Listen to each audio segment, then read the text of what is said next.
All right, and up next we've got that interview with the Unlimited SaGa runner cha0sRTA, starting right now.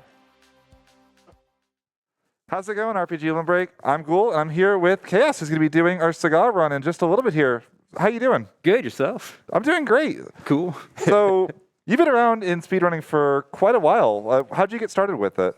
Way back in like 2007, I think there was like a Chrono Trigger segmented run by Hero of Time, so I saw that. So kept visiting SDA to see if there's like any Wild Arms runs, and there never was. So just kind of kept going with that for a while. Then I saw some Pokemon runs by Worcester, like in the early days of Twitch. So that's when I really started going and got some old capture stuff and started doing some offline recordings for Wild Arms, just doing a glitchless, or glitched, but there's just an item duplication, so there's barely anything. And just a couple different glitches in Wild Arms versions, yeah. It turns out.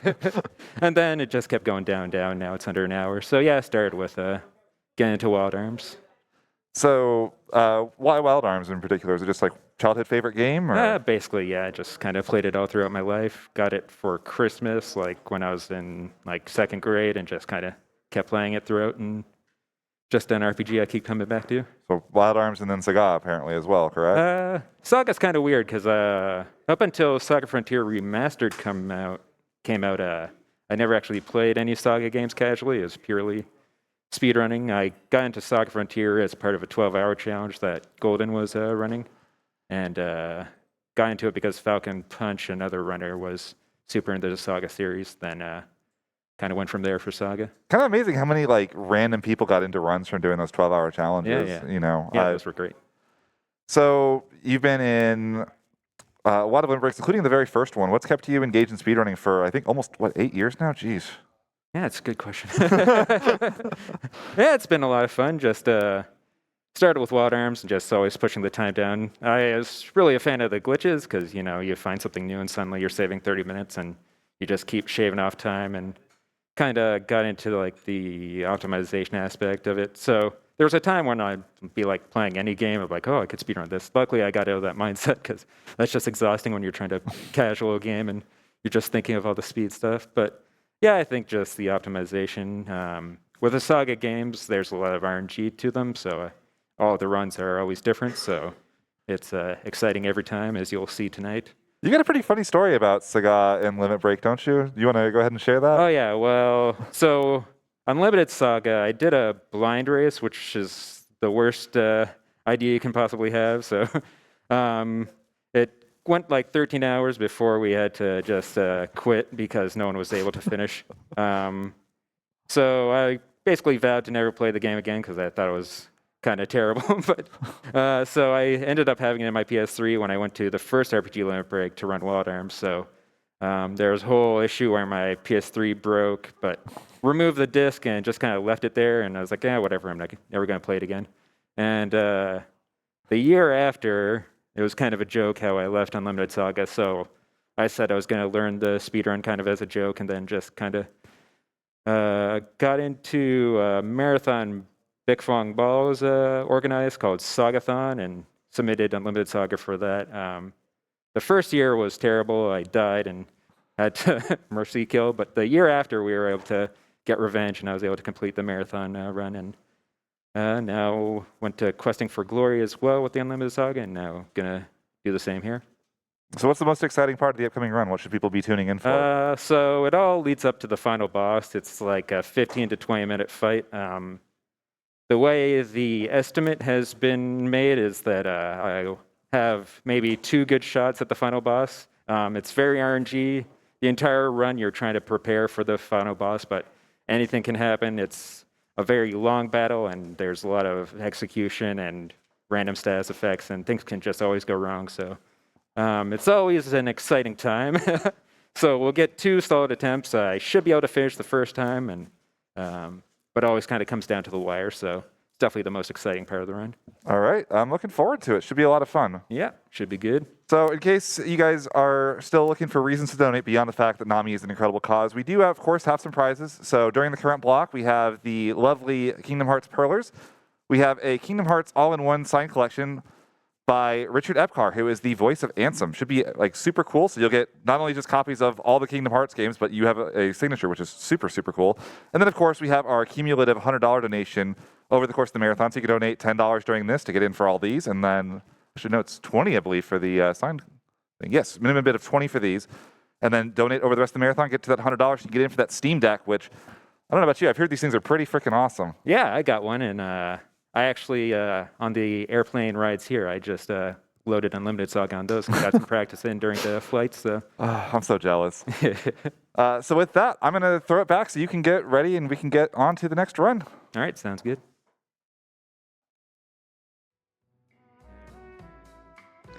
All right, we're really excited about those prizes. In addition to the prizes, you may have noticed about the incentives that we have when you go to donate.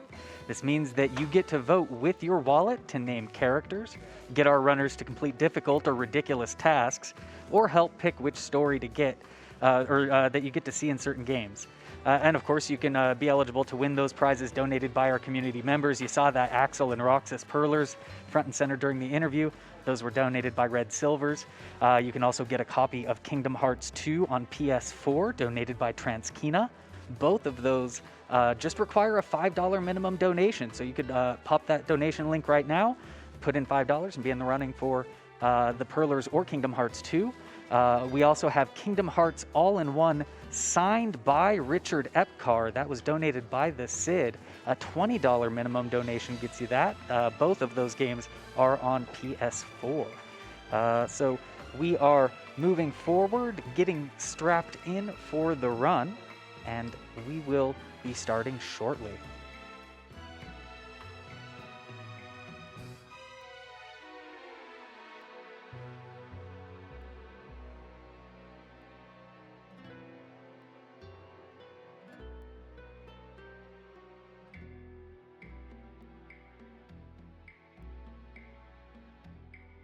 Of course, here at RPG Limit Break, we are proudly supporting the National Alliance on Mental Illness, aka NAMI.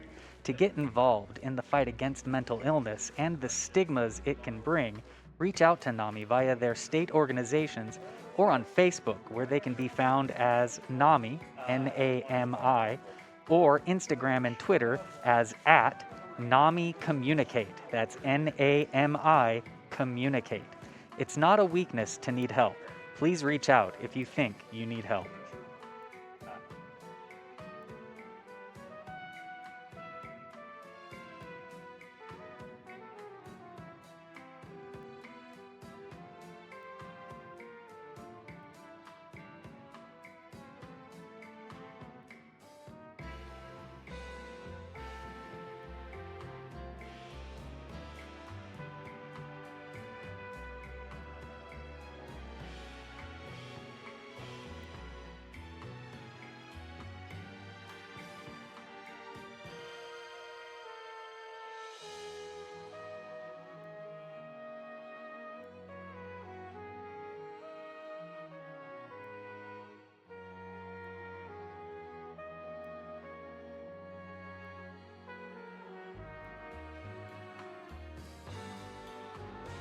Speaking of those bid wars, when you come in to donate, our next run, Shin Megami Tensei Digital Devil Saga 2, does have a couple of bid wars set up. You can name what do we have here actually? This is Heat versus Roland. I'm trying to test that out. So we can go for that. We also have Showcase the Celio Shmup minigame. That one's actually been hit. What hasn't been hit yet is to sing the credit themes. I know we all want to hear that song. We're currently sitting at $78.30 towards that $500 goal. So, that's going to close up within the next, hour and a half or so during this run. So make sure you get those donations in if we want to hear those credit songs get sung. We need to hit 500 for that one.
And as we set up the final things, I do want to remind you that the NAMI Helpline Online Knowledge Center was visited more than 236,000 times in 2022. And coming up next year, NAMI hopes to expand the helpline to 7 days a week. And we are happy to help them in that endeavor, and your donations will go a long way to help them realize this goal. A donation of $30 allows NAMI to provide direct support to help seekers in need.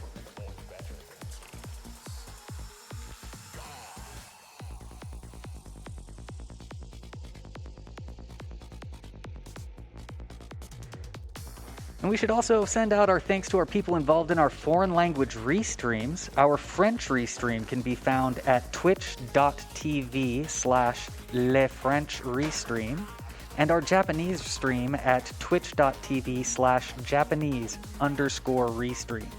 If those restreams can help you enjoy the marathon, go check them out and send them some love.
Been talking a lot about NAMI before this run, so I thought I'd take a second to tell you a little bit more about NAMI, the National Alliance on Mental Illness, the nation's largest grassroots mental organization whose work is focused around 3 pillars: education and support, awareness, and advocacy. So what does that mean? Well, education and support. Via their 48 state offices and nearly 700 affiliates, NAMI offers a host of signature programs, presentations, and support groups that are available free of charge. This includes a national helpline that can provide information, resources, and a compassionate, understanding, and trained volunteer to support anyone who calls in. Awareness. NAMI drives the national conversation around health from coast to coast across all demographics, having appeared in major media and more than any other mental health organization in 2021. 24,000 earned media articles in top-tier outlets including NPR, CBS News, CNN, and the BBC. And in terms of advocacy, NAMI engages in federal advocacy and supports NAMI state organizations in their state-level advocacy efforts.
All right, I'm seeing a thumbs up from the stage manager. I'm seeing a thumbs up from the producer. I'm seeing a thumbs up from the runner. We're going to kick off this unlimited saga. I'm excited to see this. cha0sRTA, it's all yours. All right, thank you. So I'm Chaos, and this is Unlimited SaGa. We're going to get right into it. There's 7 characters. I'm going to be running Judy. I'll say when the time starts, and it'll be 1, 2, 3, time starts now. So Unlimited SaGa is an interesting game. It's part of the SaGa series, and it's much maligned by the majority of people that have ever touched this game, especially in North America and the North American release. One of the major reasons is that this game, even for a SaGa game, if you're familiar with the series, they're kind of renowned for really obscure and convoluted battle systems and generally game systems. And even for the SaGa series, this game is pretty wild in the systems it has. They're all very obscure and impenetrable. The one thing that made it playable in Japan was a strategy guide that they released that never got translated, so never came over to us. So we ended up just with a game where none of the systems are explained in the game, and the only way to understand it was a guide that we never got. And you could say a game that requires a guide to be playable that's bought separately maybe is a bit suspect, but you know, it is what it is. And so because of that, a lot of people kind of think poorly of this game, and both Japan and North America and all over the place. Some would go so far as to say kusoge, but we are not here to laugh at a terrible game because this game is secretly incredible. Once you learn all of its intricacies, I don't blame anyone for very much disliking this game, since especially over here, you would have no way to actually play it the way it was intended. But if you are willing to somehow learn, it helps that there's a GameFAQs page that has most of the strategy guide translated at this point, so you can kind of read through 100 pages of systems to begin to play this game, so that's always fun. But once you do that, and specifically it's good for speedrunning because of the intricacies of all the systems, there's a lot of depth and there's a lot of RNG, and some would say RNG is a bad thing, but I love RNG in a speedrun because it makes every run unique. And SaGa, as it's short formed from Unlimited SaGa to SaGa, is very random. It all kind of leads up to the final boss, which we'll talk about in a little bit. This estimate, I should say, kind of builds in 2 attempts on the final boss.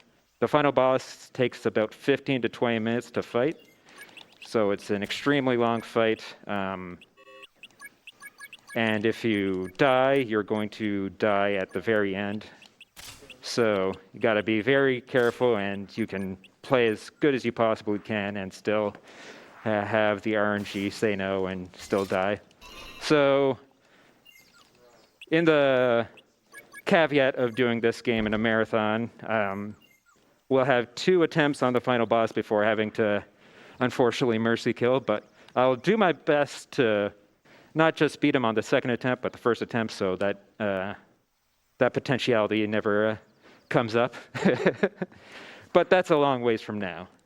So you'll notice that this RPG is a bit different from the ones you've been seeing thus far, in that you appear to be this weird Monopoly piece going over a bunch of weird tiles. So this game has kind of 3 modes. There's the town mode, there's the board mode, and then there's the battle mode. The board mode is just kind of like a board game where you have your piece and you navigate on a set of tiles, and the areas are populated by monsters that also move around the board. And if you run into the monsters, there's a percentage chance of them fighting you based on what type of monster they are. And if you run into multiple monsters, that's when you have multiple enemies in the encounter, like here. So beasts have only a 10% chance of attacking you, so it's pretty rare for them to actually attack you like they did here. So it's kind of unlucky, but not outside the realm of possibility. So the next major mode is the battle mode that you're seeing here. It's a 3D arena with 2D sprites. And you can have up to 7 party members, but you can have a maximum of 5 party members on the field. But we only have 2 party members right now. And the way it determines who's on the field on your side is that if you do an attack for the turn, they're deployed. Otherwise, they aren't deployed to the field and can't be attacked themselves. So that's a way later on for us to preserve party members by having them off the field so they cannot be attacked by the final boss. So while we have 2 party members here, we can attack 5 times, and it doesn't matter how many times or how big your party is, you always have 5 attacks per turn. And how that works is that you have a number of actions based on your equipped weapons. So Judy has a dagger, so she has dagger attacks and unarmed attacks, which you always have. And Kurt has a sword, so he has sword attacks as well as unarmed attacks. And we queue up 5 actions per turn, and then you can either choose to execute an action or combo actions. And when you combo an action, you can actually have 2 actions happen at the same time. And the benefit of that is that with a combo, you get a percentage increase. The percentage goes up with the different participating members of the combo. So if you have 1 person doing a combo, they get a small percentage benefit. But if you have 3 people, you get a larger percentage benefit. And that increases the HP and LP damage you do. And we'll get more into HP and LP a bit later on. But suffice to say that monsters have both an HP value, which is kind of their armor in a more classic game. It would be like their shield value. And LP would be their HP value in a more classic game, where it doesn't matter if their HP hits 0, it only matters if they run out of LP, if the monster dies or not. Likewise, our party members have HP and LP. And HP grows throughout the run, but your starting LP is the LP you have throughout. It does get refilled at the end of each adventure, but you can never increase your max LP. So that's one of the most important stats for characters. So we completed the first adventure there. Each scenario or character's story is broken up by adventures, where there's a number of required adventures for most of them, and then once you complete the required adventures, you go to the final adventure where you fight the final boss. The final boss is the same for all scenarios, but the adventure series is all completely different, and the way you progress through the game is all different based on the character you have. We picked Judy because it's both the shortest and the easiest for a few reasons. You get all the required items you need for the most part to complete the run. Some runs require having to shop a lot to get the items you need to finish the run, and the shopping lists, other than your initial shop, when you start the game from a hard reset, are completely random. So you can't completely rely on getting the items you need for some runs, so that adds a lot of RNG. The only major RNG in this run will come from the final boss. There's some slight stuff with blacksmithing, which we'll cover later, but we can save right before that stuff. So if we do run into trouble there, we can just reload. So we fought a boss previously by doing a combo. It had 3 LP. Likewise, this enemy has 3 LP. And it has about 300 health, I think. And the way LP damage works, and that's the important damage, is that the less HP the enemy has, the more likely you are to do LP damage. So you want to reduce their HP as much as possible, and then do attacks that are good at doing LP damage. What we're doing here, we haven't really covered. There's a lot to cover in this game if you haven't noticed. But each move has a preferred distance. Knife attacks, for instance, have a preferred distance of 50. And the max distance you can be from an enemy is 300. And there's a value higher than 300. I made a mistake there, but that's fine. The max value for distance is 300, but magic actually has a greater value of far. It's not an actual number. It's kind of like not a number for a double. So do a special shoot here using the battle reel. We won't even bother explaining the battle reel right now. Just have fun looking at it. So yeah, we used a move magic, which has a large preferred distance because the longer the distance is from your target, for your preferred distance, the longer it takes for your move to execute.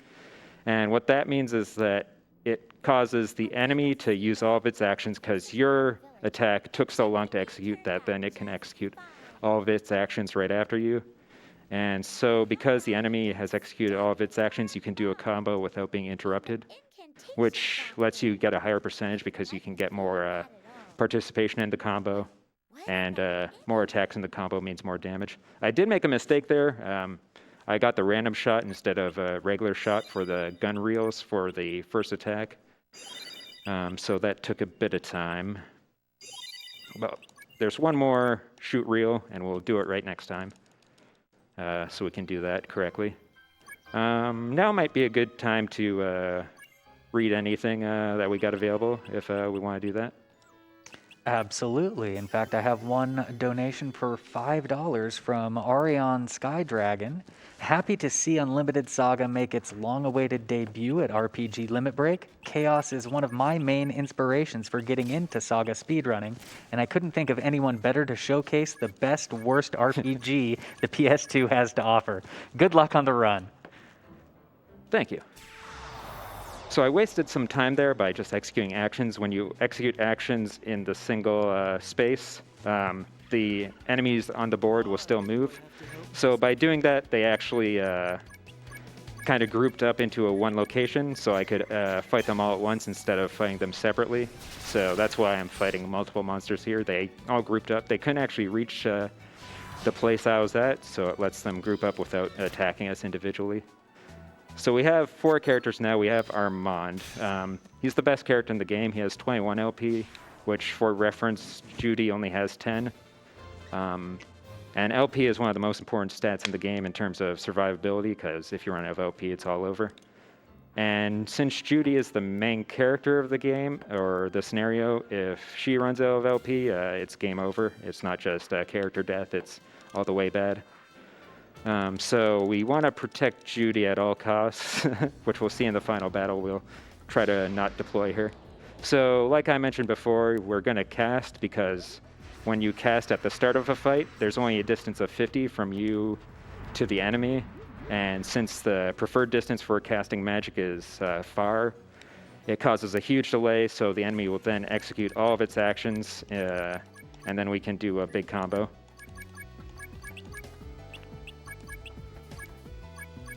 So we'll do the fire arrows here, and he's already getting actions here.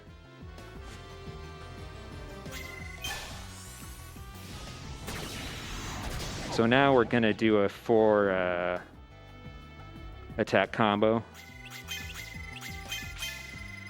And we got the hit reel there, so we got the good shoot reels.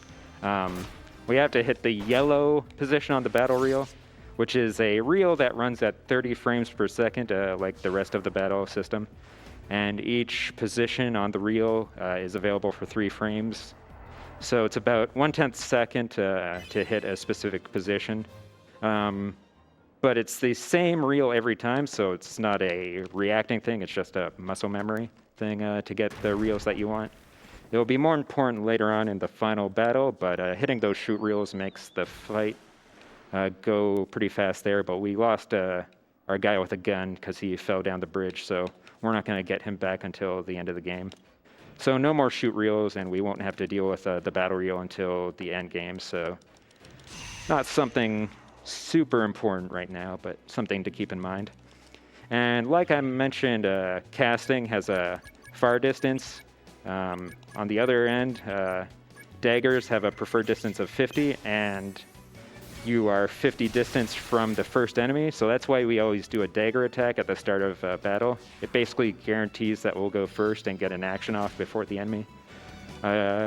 If the encounter is only one enemy, that typically means we can get an attack and kill the enemy before they have a chance to do anything. If there's multiple targets, it's less likely that you'll be able to clear the field before they get a chance to attack. But still lets you get off one attack to kind of clean up as much as you can before they get a chance. So that's the end of that battle, and we're close to the end of this adventure. And when you go to the end of an adventure, there's no levels in this game. Instead, there's the panel screen that you'll see pretty soon after this battle. This is a single encounter, so we'll see what happens when we use a dagger against a single opponent. It will go a bit better. We'll just do a quick stab before it has a chance to do anything, and it should take it out. Like that. So yeah, we'll get to the end of this adventure, and you'll see the panel board. The stats of your characters are determined by the panels on their panel board, with a total of 7 panels that you can assign to the panel board.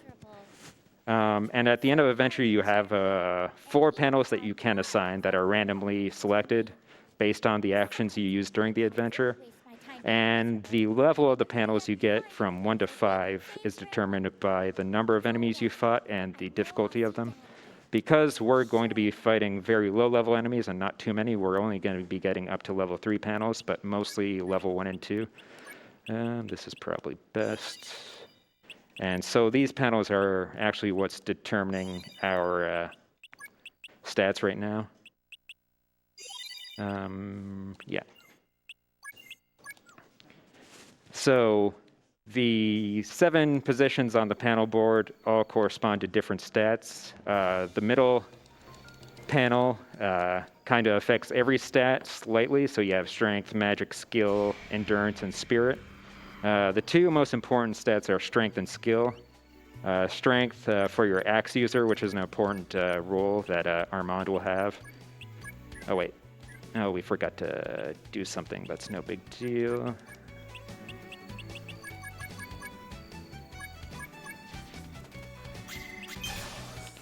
So yeah, we have strength, which affects the damage axes do when you do axe abilities. So we want a lot of strength on Armand. Didn't get punished. All right. So that's very rare that you get all of them, and I did a not optimal setup for that fight, but it worked out. So we're going to actually switch these 2 here. So we want a high strength build for Armand, and then everyone else is going to be bow users, which the damage for bows is affected by skill. So we're going to be doing skill builds for everyone else. And so the 2 top panels on the panel board are what affects strength. The northwest or northeast and east panels affect your skill. So we want to put high level panels of certain panel types in those positions to increase our strength and skill. And it's not just the level of the panel that determines the stats you get. Each character has innate modifiers for all the different stats. And Armand has a 5 modifier for strength, which is the highest. It goes from 1 to 5. So the panels will have a much greater effect on Armand's strength stat versus Judy's stat. It's another reason why we used Armand as the axe user. Having a high strength as well as high LP is pretty much a must for that role, because he'll be out for the entirety of the final fight until he ends up dying. So we'll go over the panel board as it comes up, because he'll come up at the end of every adventure, and there's still a few to go. One thing we definitely want on Armand is a line of martial arts panel, which are the punch panels, because if you have a line, you get a line bonus for strength, and if they're the same level, you get an additional bonus. So we want a line of blue panels of the punch panel. So every time we go to Armand, we want to see punch panels and the potential panels he can get, so that we can form the line. So Judy got one, for instance, and Armand got one too, so we can put that there to start building his line. Ooh, he got a level 3 panel. You can tell what the level of the panel is by the background. Green is level 1, which is the worst. Level 2 is blue, which is the most expected. And then level 3 is purple, which is the highest we'll end up seeing. And doing some shopping here. We do need to do some shopping. Forgot to unequip something here. Armand has very expensive clothes on, so selling it gets us a bunch of extra money. No, not yet. So yeah, we need to do some shopping throughout the run for some blacksmithing we'll do later. We need 2 pieces of copper, 2 light materials, 2 wooden materials, and 2 serpentine to do all the crafting we'll need to do. But we'll cover the crafting once it comes up. One of the major differences with the route versus the Japanese route is the starting shopping list. It's set on hard reset, but the English version has a different initial shopping list from the Japanese one. And one of the good things that comes from the Japanese initial shopping list for Judy is a copper knife. It's a knife that Judy will use throughout the run, and it has a pretty high durability. It'll last as long as she needs it. We don't get that, so we have to use a beach-shield dagger, which is slightly less powerful and also has 20 endurance, so after 20 uses, it will no longer be usable. So we kind of hope that 20 in durability will carry until we can forge another dagger for her, which is a couple of adventures from now. So we'll probably run out of uses before then. It's not a big deal. We just have to switch to kicking and using slash with Armand to do what we need to do. So something interesting here is that you can turn on subtitles, and for some reason, this dark cloaked man in the subtitles has the name Bystander Bob, which I haven't read the Japanese, but I'm pretty sure his name probably isn't Bystander Bob, and I'm not sure if the localizer actually thought anyone would see that, but ends up being in the game. So this guy is named Bystander Bob for those that were curious.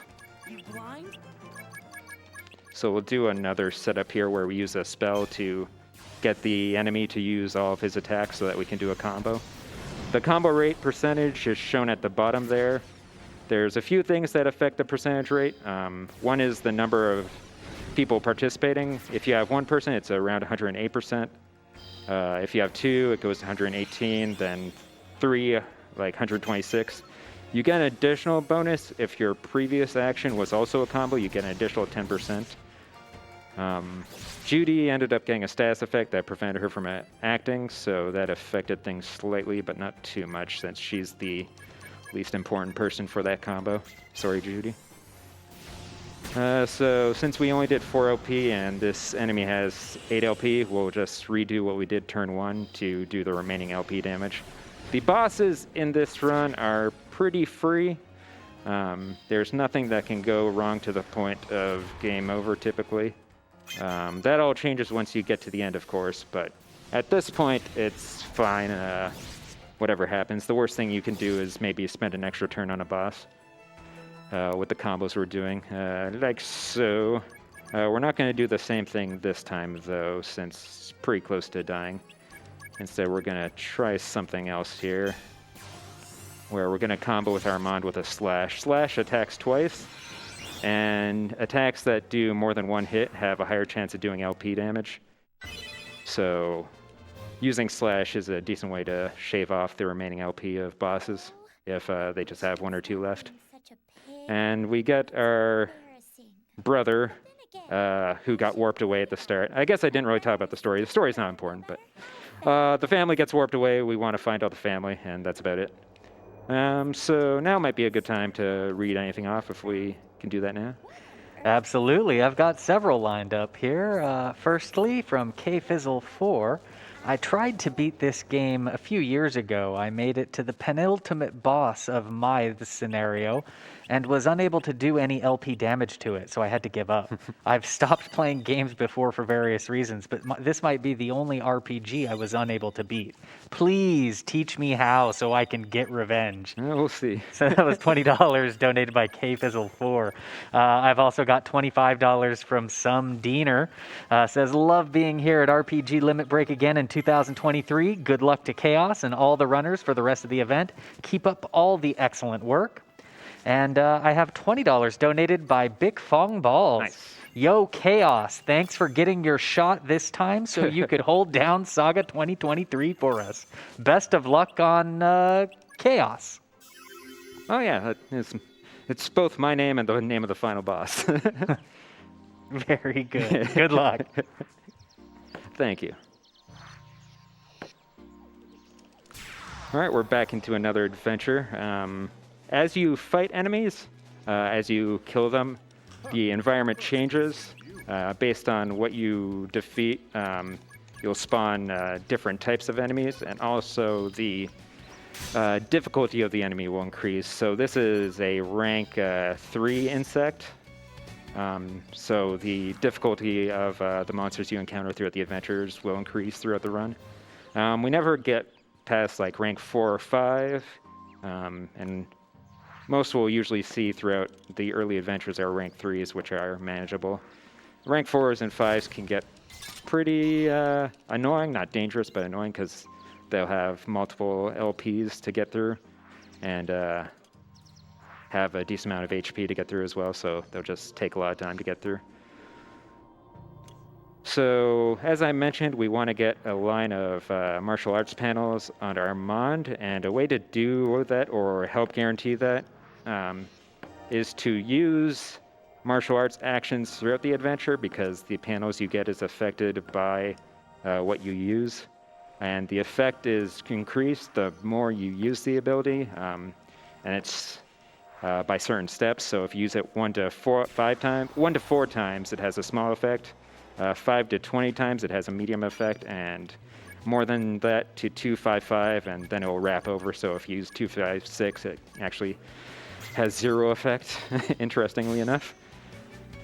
So one thing that will help getting the martial arts line is getting a lot of battles, so you can build up our martial arts history. But that also wastes a lot of time, so ideally we just don't get any battles and also get the martial arts line we need anyways. So that's the ideal, and this is the end of the adventure, so we'll see what panels we get here.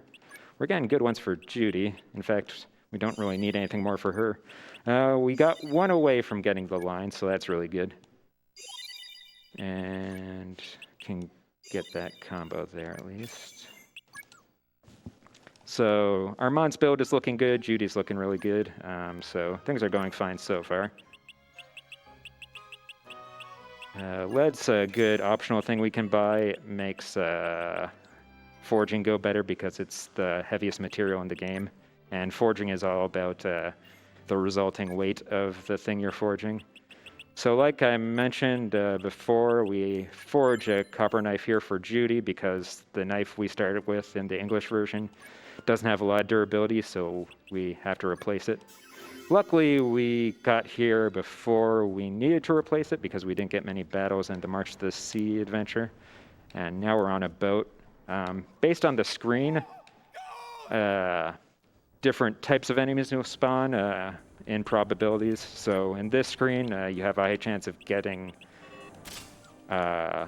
demons, which have an aggro rate of over 100%. So if you run into a demon, you're guaranteed to fight them. Likewise, you'll have a high chance of running into Aquans, which also have over 100%. Birds only have 60%, 40 or 60%. So when you run into a bird, there's a decent chance they won't fight you. But every X amount of movements you do, the enemy will move as well, and they will also move towards you when you get into a certain range. So with birds, if you get into a range of 4 of them, they'll start chasing you. And because we ran into that bird and then moved the same turn that it would move, it actually followed us, and we got an encounter on the second time we ran into it. So these are demons. They'll always fight you. These are rank 3 demons. They're pretty annoying to run into, actually, because they are kind of difficult to beat in a single hit. So we're actually going to try to do a combo to increase the odds of taking them out.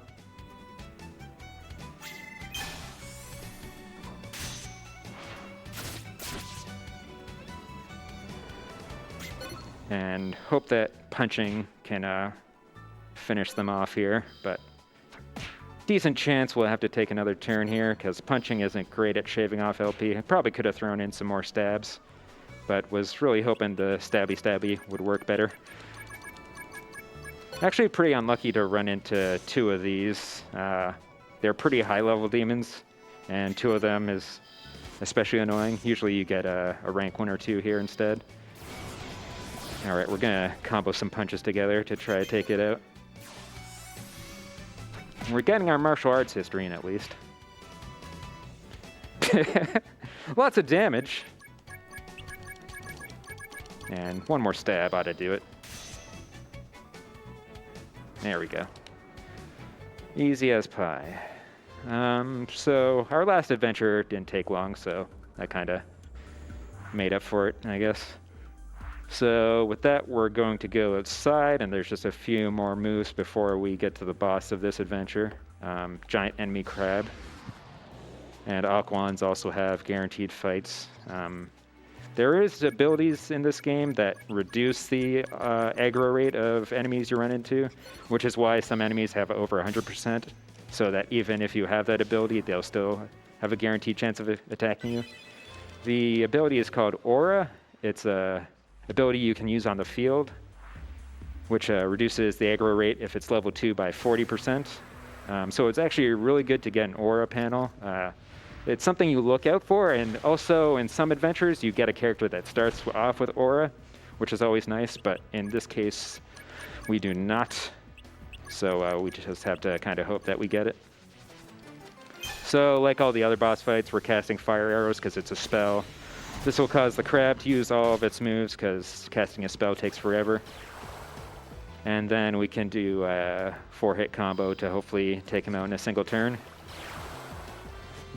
If that doesn't happen, we can finish him off quickly in the second turn though, so not a huge deal if it doesn't work. And because our previous attack was a combo, we get a bonus 10% to our combo rate there, so that also helps try and get the LP damage we need. So it has 5 LP and we did 4, so we only need to do 1 more damage. So we're going to do a quick combo here before it has a chance to move to finish it off quick. And that'll be it for the crab.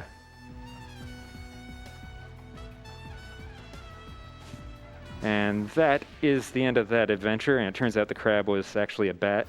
We're, story-wise, being hounded by an evil enemy wizard who's trying to get the forbidden spell.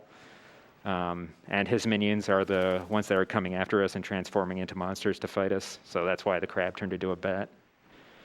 The dude that joined us randomly tells us the boat's out of control, and we made it to an island where a festival is happening. And the festival is a great time for reading stuff out because it's a unskippable cutscene, but it'll just be a little bit before we get there. So we'll put a sword here for the strength bonus. And nothing really for him. We can do this just to get more skill on him. We're not going to be using Nuage at endgame, so it doesn't matter what panels he has. So yeah, we're at Vaftum now, and we're going to go to the festival, and so if we got anything to read, now would be a good time. Absolutely. So we do have some prizes that we can win if we donate. So for a $5 minimum donation, you can be in the running for both Axel and Roxas Perlers, as well as a copy of Kingdom Hearts 2 on PS4. A $20 minimum donation gets you a signed copy of Kingdom Hearts All-in-One, signed by Richard Epcar. So those donations, get those donations in there. Also, there is a cumulative $100 incentive. So this is across the entire event. If you donate a total of $100, you can be in the running to get a Steam Deck. That's something that I've got my eye on, and it's a good fun way. You can do $5 here, $20 there, support a lot of runners, and get your way into get one of those really awesome Steam Decks.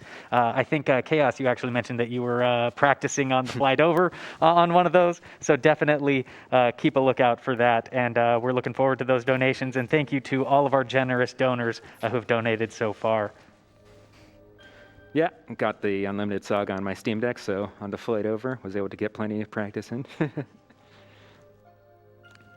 And this cutscene is a cutscene you get for every character. It's kind of the thing where all the character stories kind of interact or overlap. So you end up running into another main character, like I ran into Armic there. And it's required for every scenario except Armic, because his progression is really weird. To view this cutscene, so it's kind of a little break in the middle of the run. Usually it kind of falls in the middle. Sometimes it's a bit earlier, depending on the scenario. But that's the cutscene. And we're going to do a quick save here because we're going to do forging, and forging adds some RNG to it, where every time you forge, you might lose an ability on the weapon you're forging, and if we lose an ability on the staff we're about to forge, it's really bad, and we'll reset if that happens.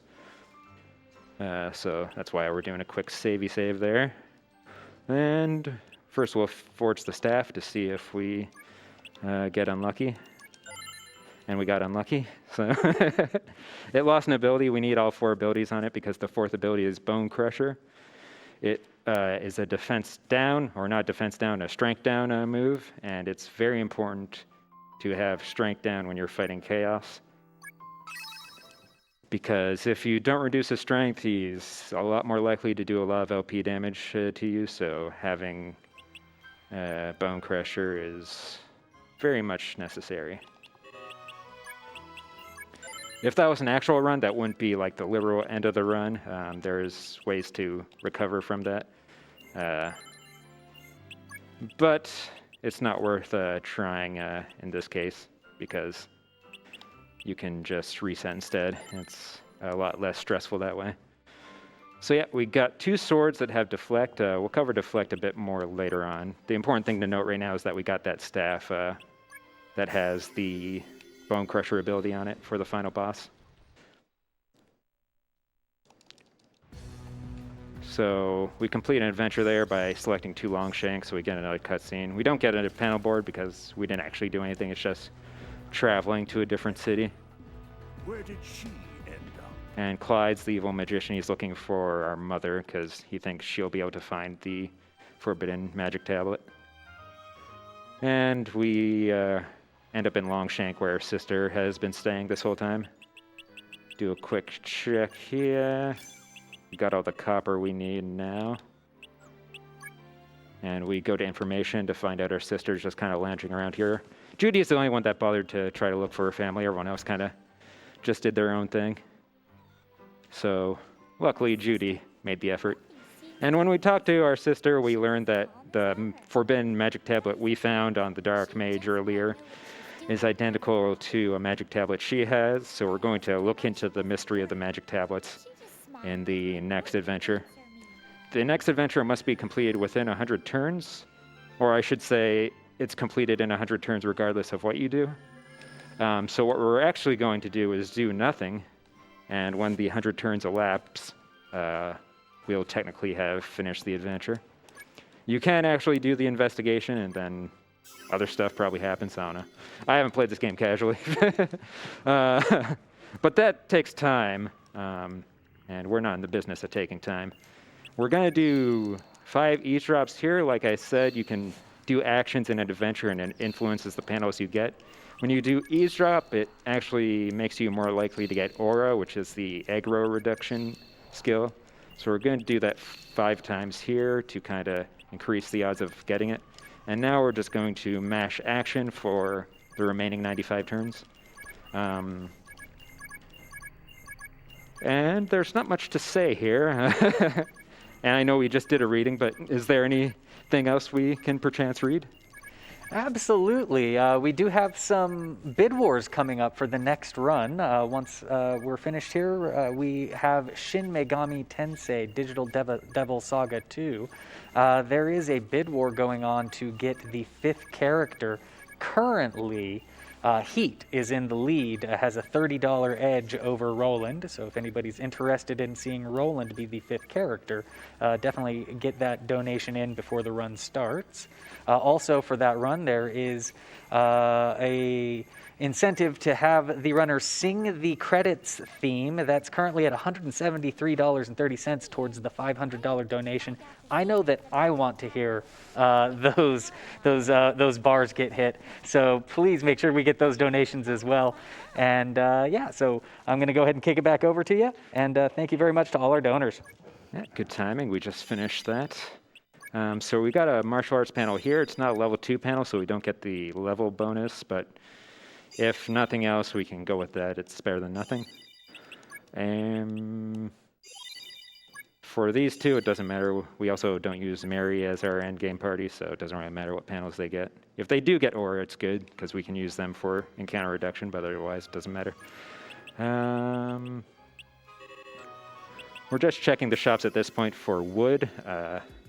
When we're forging the axe for Armand, which will be our main damage-dealing weapon, the more wood you have, the better, because it's going to be a steel axe.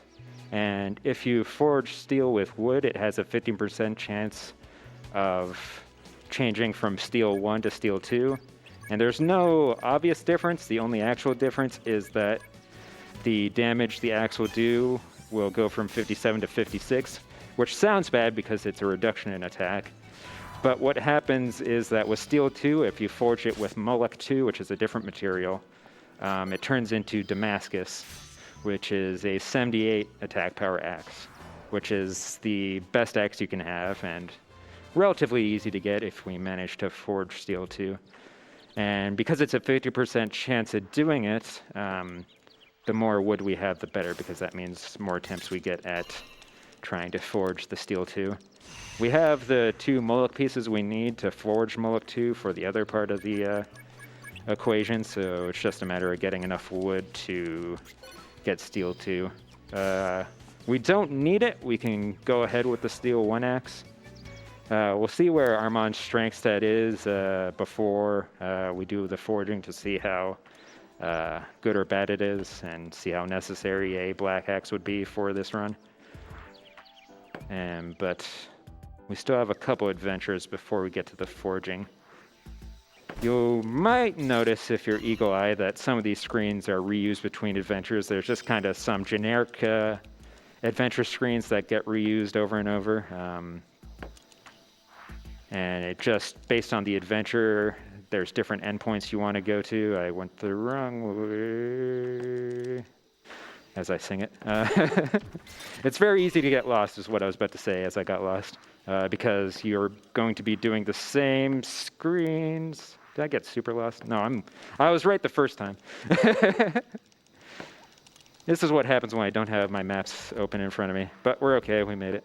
We're just demonstrating how easy it is to get lost. I will have my maps open for the final dungeon because it's very difficult to navigate without an image in front of you. Because not only is it a confusing map, you have to check a lot of different positions because there's a randomly generated paper that you need to find in each screen. But that's for a bit later. For now, we'll just navigate these screens, which aren't random, so shouldn't get lost in them. But alas, we didn't get many encounters, which is good and bad.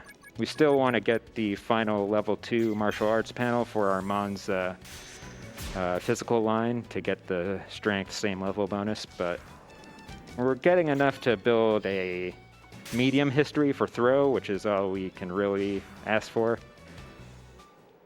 We don't really need to use the other members. The only benefit of using the other members is that they don't do that jump out animation, and also for every action they do, their max HP increases slightly. Max HP isn't super important. Okay, we got the martial arts line. That's really good. So yeah, our strength is perfectly fine at this point, so the black axe won't be very necessary, but would still be good to get, but not worth resetting over to try and forge it.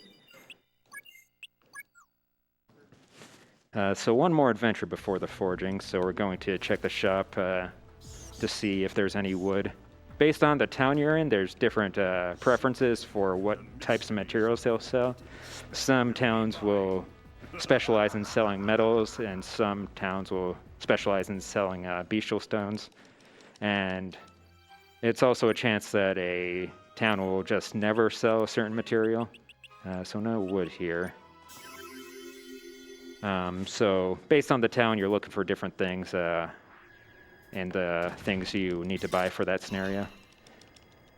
For this route, you just need 2 light material, which can be most things that just weigh less than 5, which copper, for reference, weighs 5, or copper weighs 6, and lead weighs 8, and fang and bone and stuff like that weighs, we want to go up. weighs like around 3. And we want light material because when you forge weapons like swords, daggers, and staves, if they're light, they can be used for parrying, which kind of makes sense if you think about it. So we want to forge a bunch of parrying equipments. So we want a bunch of light material to help with that. We're going to do a bunch of unequipping and sorting here because we're about to do a bunch of forging. So we want our menu to be all sorted when we're doing the forging, because we have to go through our complete item list to select different materials. So when it's sorted, it's a lot easier to go through it. Nothing for you.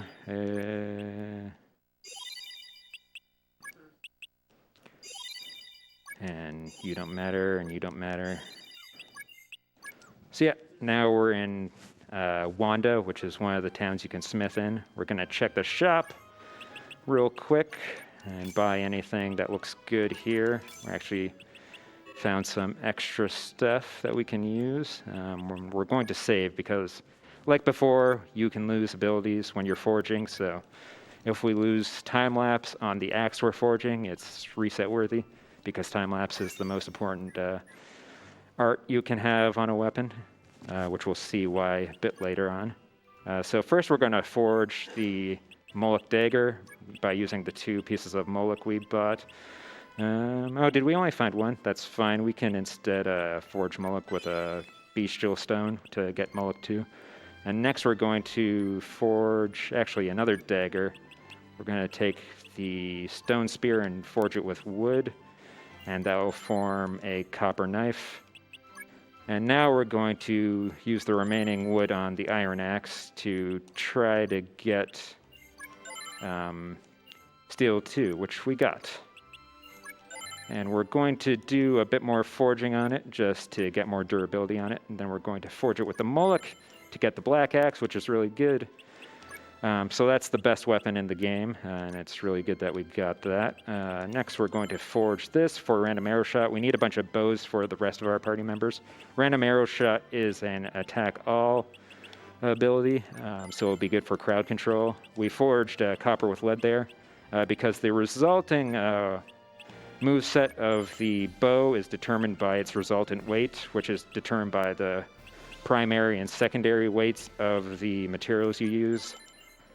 So we got decent bows there, and now we're just going to forge some daggers with the remaining stuff we have for deflection. So we get 1 deflect dagger, 2 deflect daggers, and we need 1 more. And we can use you, yeah. Okay, so we got everything we need. We're going to save in a separate slot just in case we did something bad there. But everything looked okay on my end. Typically, we don't really need to save here, but never hurts to save, other than for time. And now we're going to go to the next looking for Mom. Occurs in multiple adventures. Finding Mom was a lot harder than finding the rest of our crew. We're going to do a bunch of re-equips here.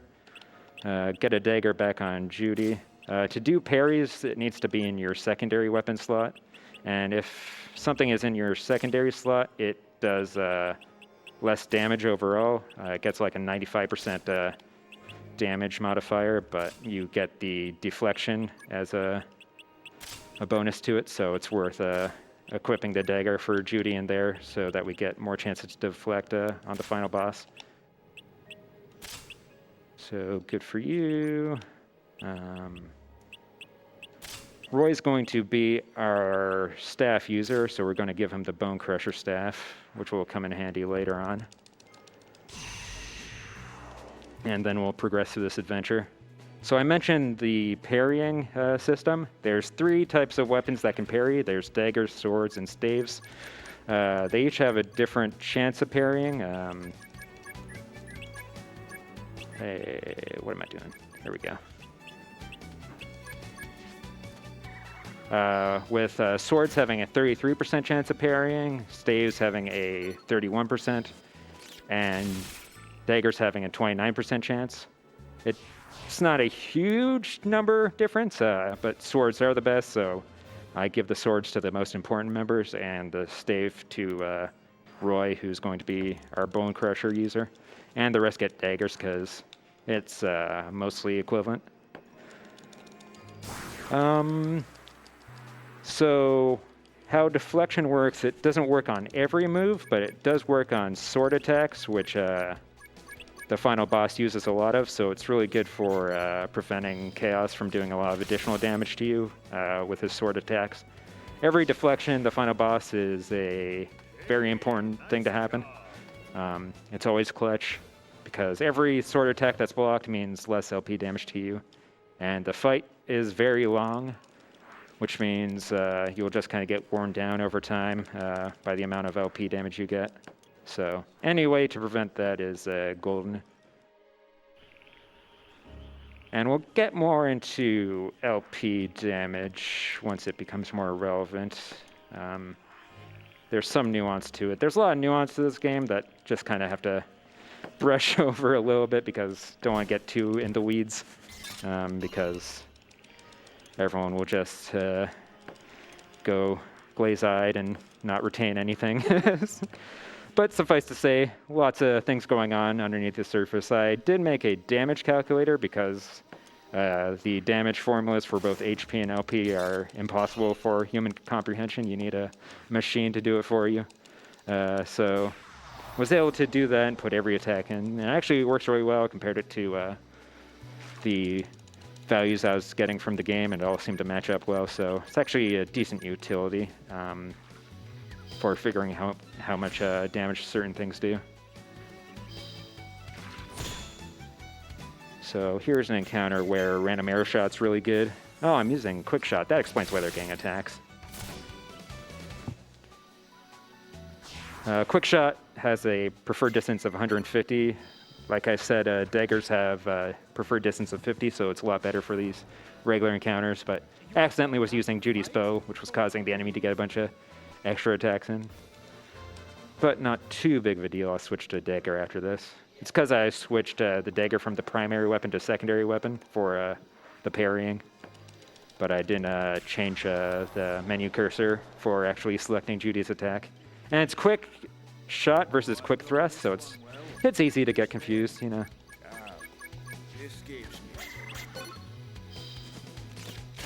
So yeah, random arrow shot's great because it's a multi-target attack. Sometimes it won't take everyone out, which is why we still have Judy for the stabbing to clean up. And punch if you really need to clean up. There we go. And that should be the end of this adventure. I think there's one more movement left. So yeah, another panel assignment. I think we're mostly good. We're just kind of optimizing our boards a bit here. Is that better? Yeah. Yeah, 44 strength is really good. We're actually going to take the bow panel. It's worth not taking the level 1 there. Same you. The bow panel is good for combo attacks in the chaos fight, which we'll see a bit later. So having level 2 bow panels on your bow users is a very good utility for the final fight. We just got to talk to Waloed, and Rebecca turned herself in to prevent this village from getting attacked by monsters, so we got to rescue her from a tower here. And then we get our mom back. And this is the penultimate adventure for Judy's scenario. There's a somewhat difficult boss at the top. Not really difficult, but will take 2 to 3 turns. There is a system in this game called sparking, where you have this base art that you use, like quick thrust, punch, multi-shot, and random arrow shot. But you have a chance of sparking more advanced arts off these base arts. The percentage is affected by the enemy's spark rank as well as the difficulty rank of the attack you're trying to learn. There's one attack we really want to learn called Reverse Delta, which has a high difficulty value, so we can only spark it on extremely high level enemies, which is end up going to be either a bird we fight in the final dungeon or the second to last boss that we fight.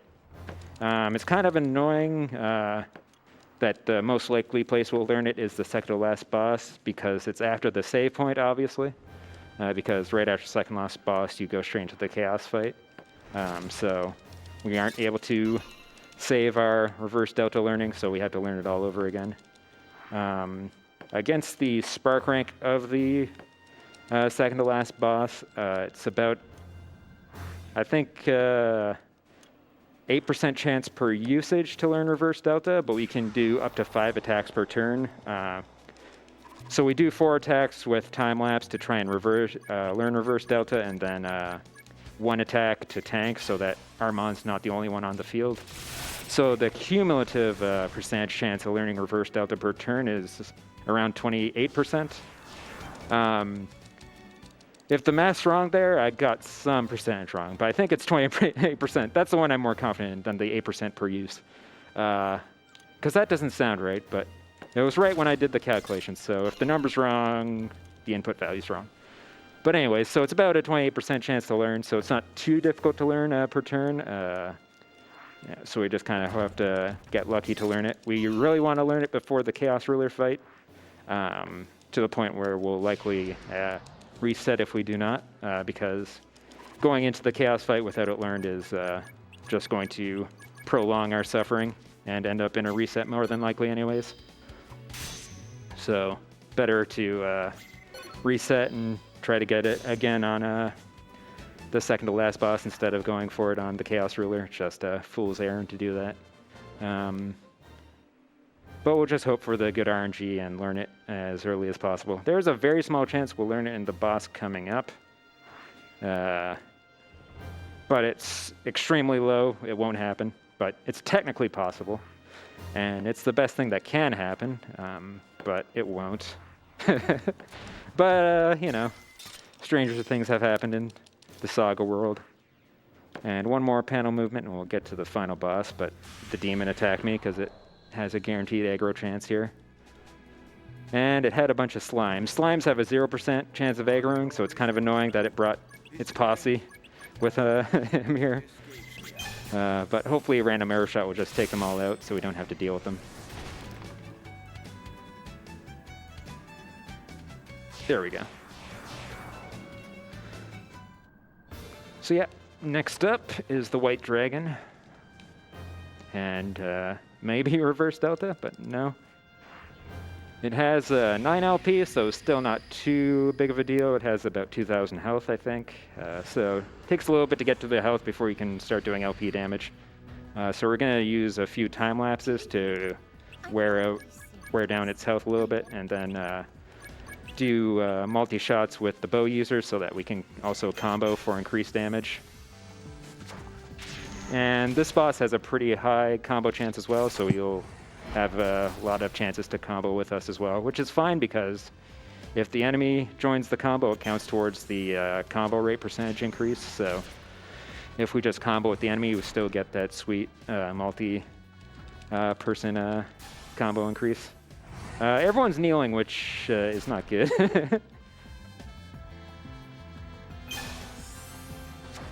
I can't remember what exact stats effect they have right now. We'll see if it's going to be a big deal or not. Okay, it's numb, which I think has a chance of canceling their moves, or I think it just affects their reel, actually. We'll see what happens. Maybe we'll get lucky and we won't get all our moves canceled. Okay, so far so good.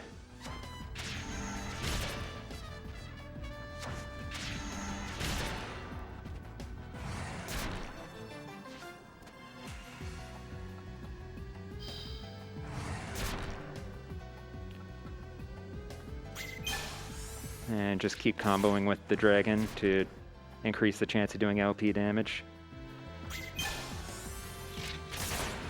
And usually it goes down turn 2, but sometimes it takes an additional turn. Okay, there it goes. So yeah, like all the other bosses, it turns out it was just Clyde's minions. This time they did the fusion dance to turn into a white dragon.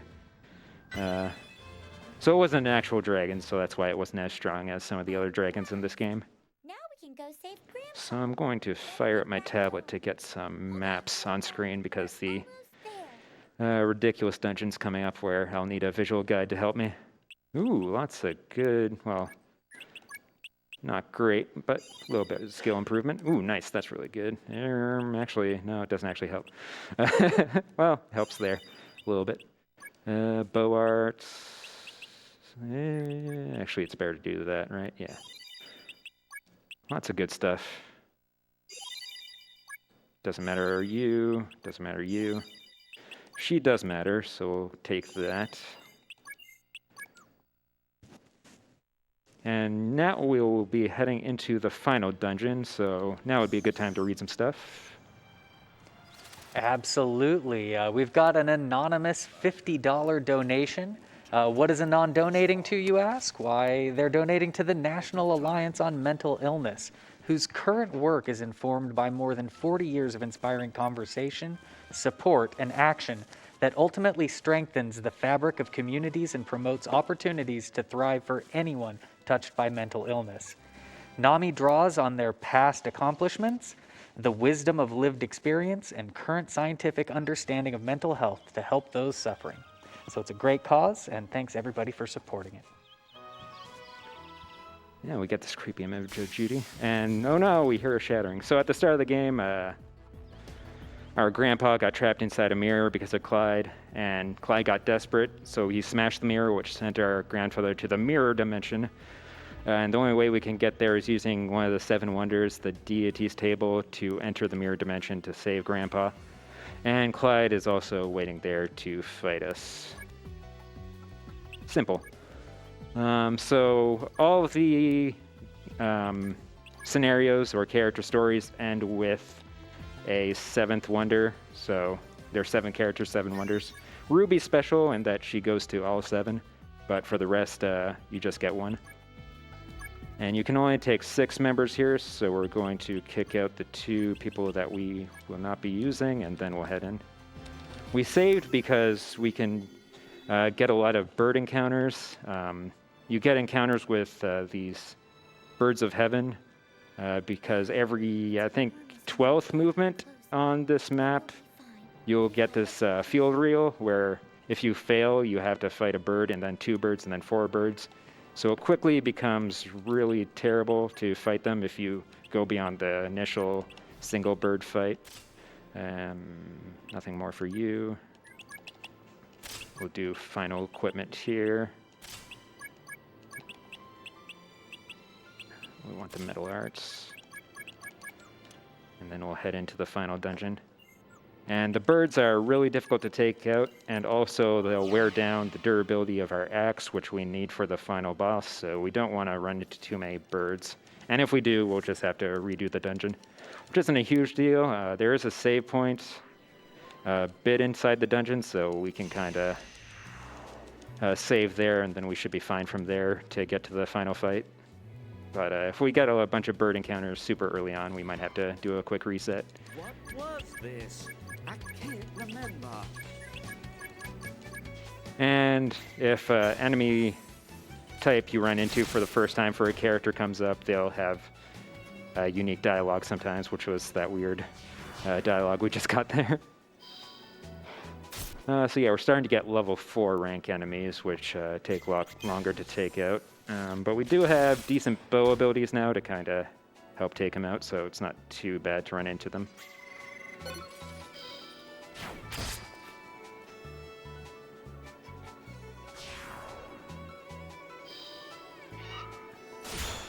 Good blocks. So that's the parry I was talking about earlier. It only works on single target attacks and not every attack.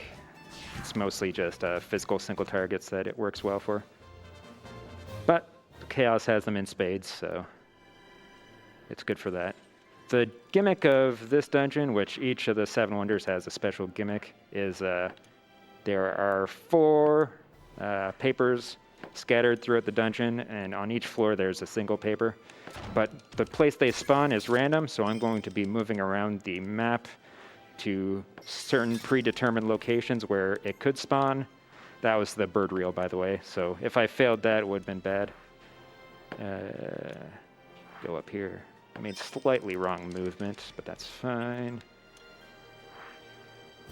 So yeah, I'm going to every potential spawn location for the paper, and then checking if there's a fragment of glass there. If there's a fragment of glass there, it means there's either treasure or a piece of paper there. The better they taste going down.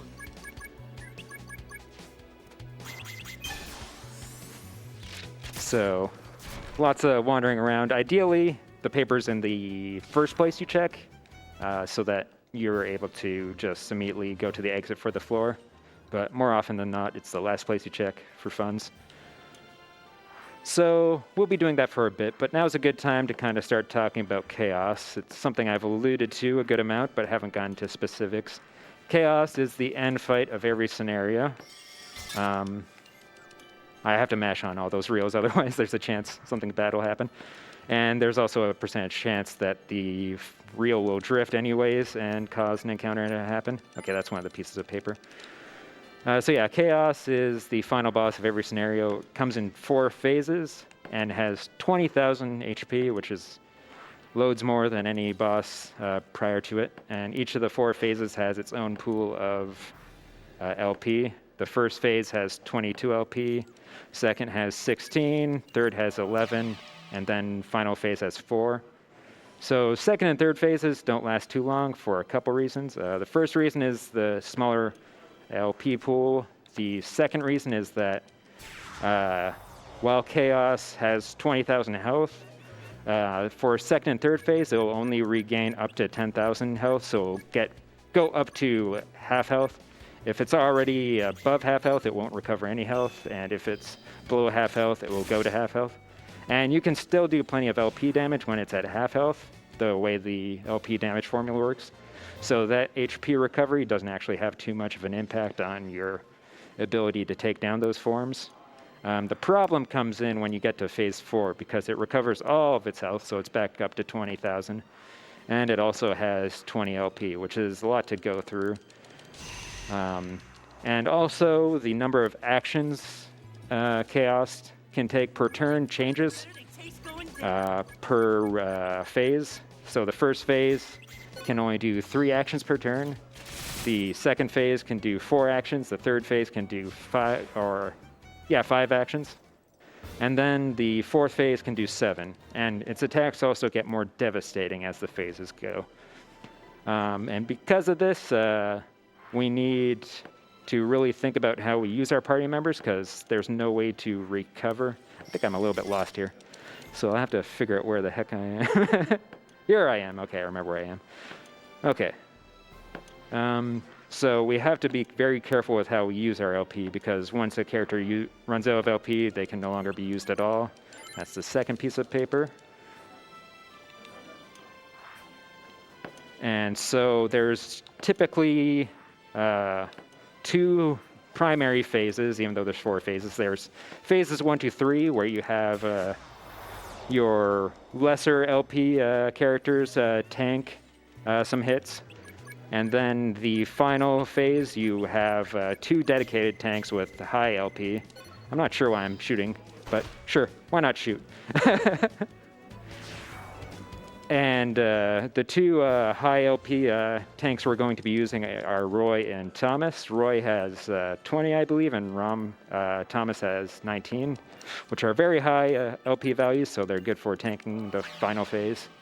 And we'll be using Kurt, Rebecca, and Judy to tank the first 3 phases. We don't want to use Judy too much, because like I said, if she runs out of LP, it's not just she's no longer usable, it's completely game over, because she's the main character. And it's Persona rules. Or I guess most SaGa games don't do that. Actually, no, SaGa Frontier did that, and that's the only one I know, so yeah, SaGa rules. So yeah, we don't want to use Judy ideally past phase 1, because the more actions Chaos can take, the more LP damage he can do per turn, so less likely we can guarantee Judy's safety. And something to mention is that the amount of LP a single attack can do is capped at 3. And there's a bunch of different factors that go into determining how much LP a single attack can do in terms of damage. The first thing is the number of hits. So each attack has a certain number of hits in its values. Reverse delta has 3, which is good because that means it has 3 potential chances of doing LP damage. So it helps hit the cap of 3 damage per turn or per attack. And there's additional ways to increase the number of times you can do LP damage. One is doing over 499 damage. Another is doing over 999 damage. And another is doing more than the max health of the enemy. And since Chaos has a max health of 20,000, we're not going to be doing more than his max health. So the only feasible extra check we're going to be able to do is the over 499 damage. That's a big reason why we want a certain strength value on Armand. A, it's to do a lot of HP damage to get Chaos to the point where we can do LP damage, and also getting over 499 so that we can get that extra check for doing LP damage. And I mentioned checks, and there's also a probability per check of it actually doing damage, and that's determined by a bunch of stuff. Maybe I'll get into it later. One thing is the LP damage value of the... I was saying something. Of the move you use. The other is the LP defense of the enemy, so they have a chance of mitigating LP damage. And we're definitely going to save here. Don't save. Double negative. So this is our final save before final boss. We're doing very good on time. So we'll definitely get our second attempt in. No, we won't need the second attempt, of course. But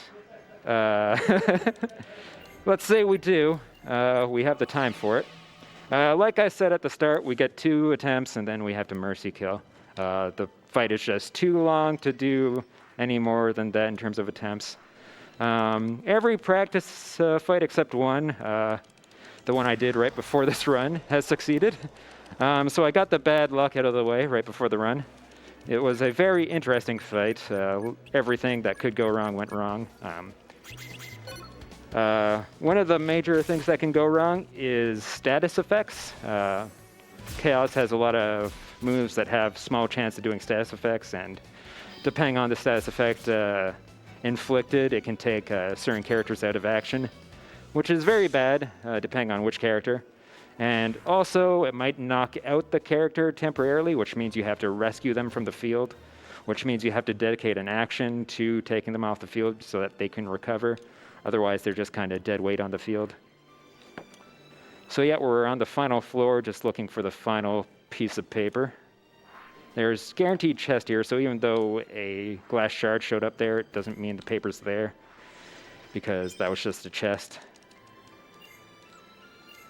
There's just one here. So none on this side.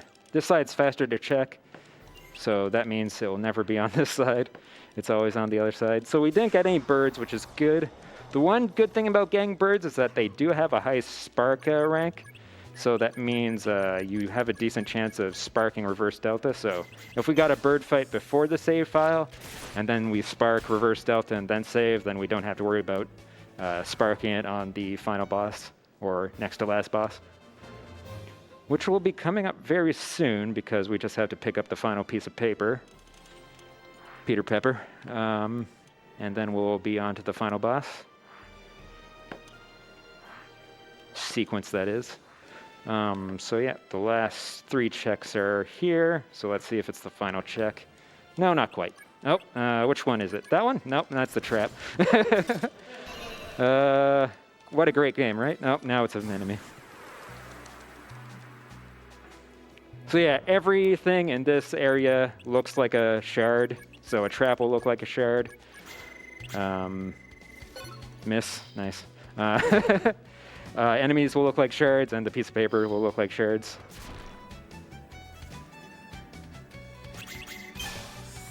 But this will be the final regular encounter, unless I have to redo the fight, and then I'll have to find the final piece of paper again.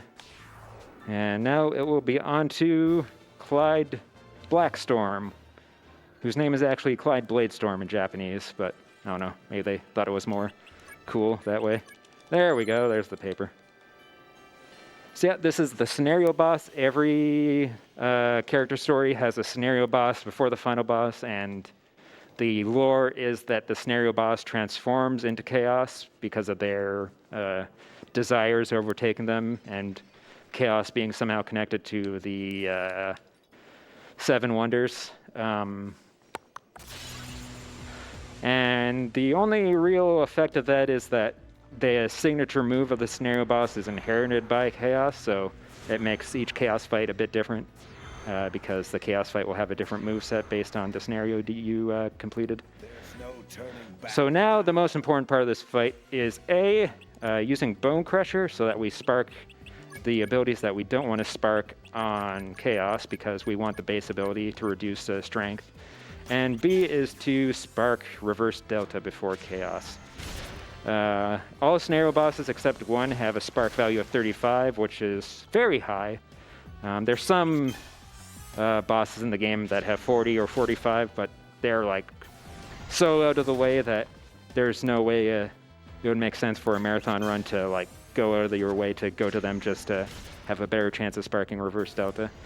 This might take a few turns. Ideally, it doesn't, but sometimes them's the breaks. And we didn't spark the ability we want to with Bone Crusher yet. When you go into the chaos fight, you recover half of your LP or half of your max LP.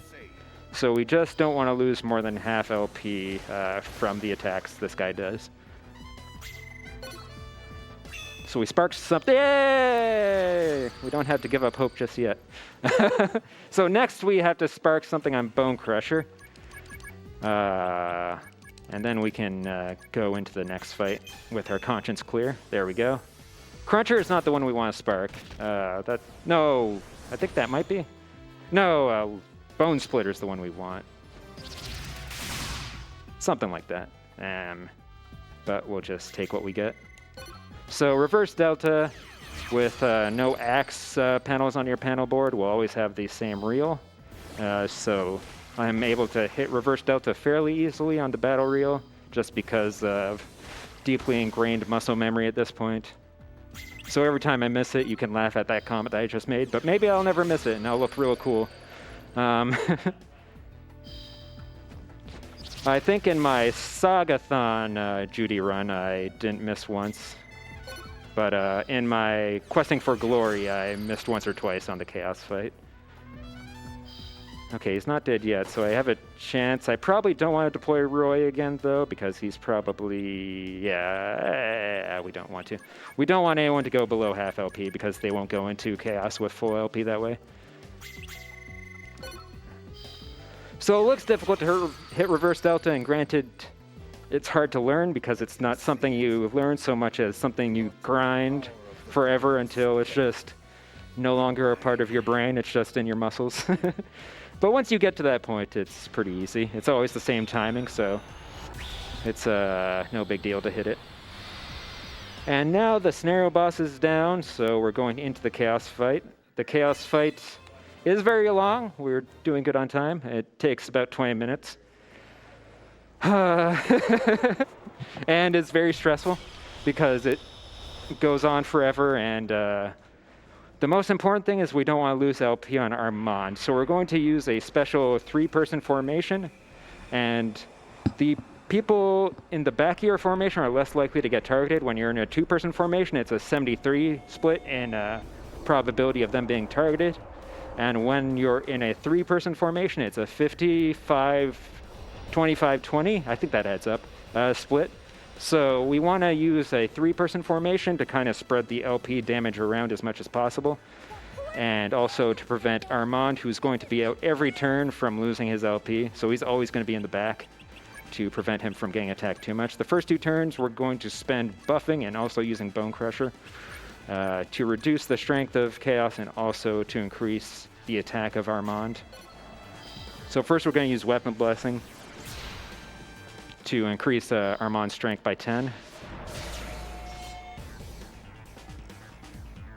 And next, Bone Crusher to reduce the strength of Chaos.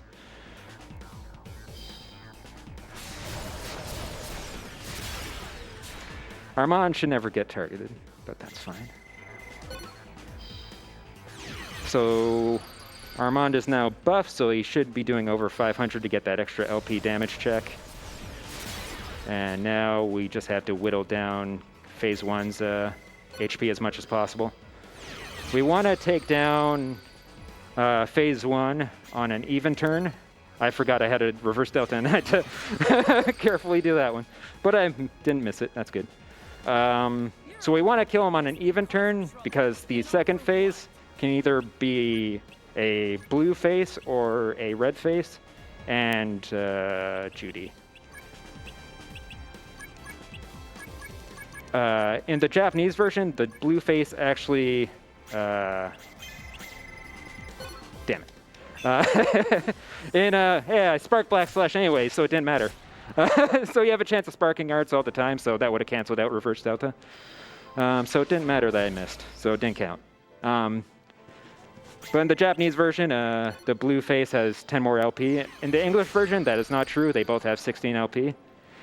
However, the blue face has much more dangerous moves, so we still want to do the red face second phase. So we got Armor Blessing on Armand now, so that increases its armor by 10. So reduce the amount of damage he takes even more, so help make him tanky. So now we're going to be using our phase 1 through 3 tanks as much as possible, so that we don't have to use Roy and Thomas at all. Where's Kurt? There you are.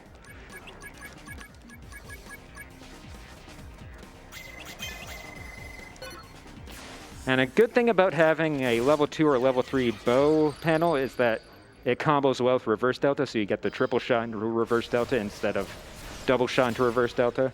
Triple shot, like its name implies, hits an additional time, so it has an additional chance to do LP damage. And this is turn 3, so we have to keep track of turns for the first phase so that we take him out in an even turn.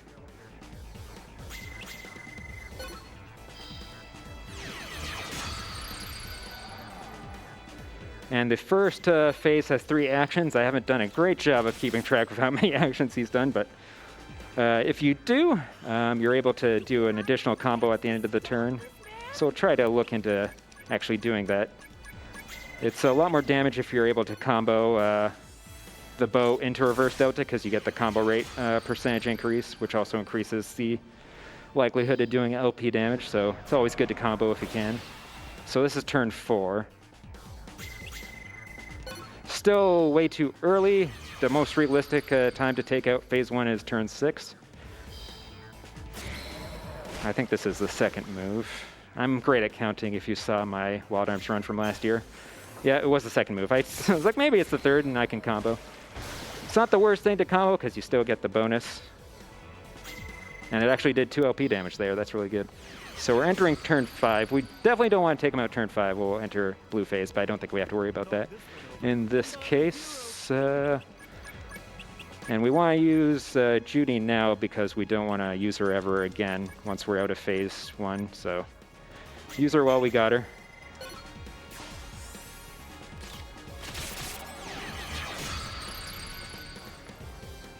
So far going decently well, getting good LP damage in.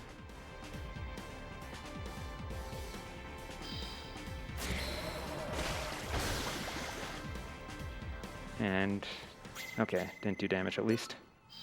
So he has one more move before we can combo. I kept track this time. Or not, I don't know. Sometimes his moves take more than one action. I don't know if he used 3 moves there, I don't know. Hopefully I don't phase change. Okay, it's fine, it's fine. We got blue face, but we'll be okay. The Japanese restream might not know about that version difference and might be freaking out that I got blue face. But they'll have relief when I finish it faster than they think I will.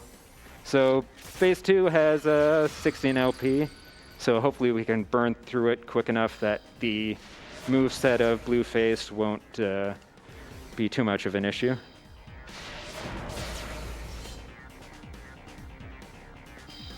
Swords. So Armand's not getting hit too much so far, which is good. Our tanks are doing their jobs. And phase 2 has 4 actions, and like a good runner, I have not kept track of the number of actions. I think that's 4, though. Nice block. That's always good. But I think that's 4, right? Yeah.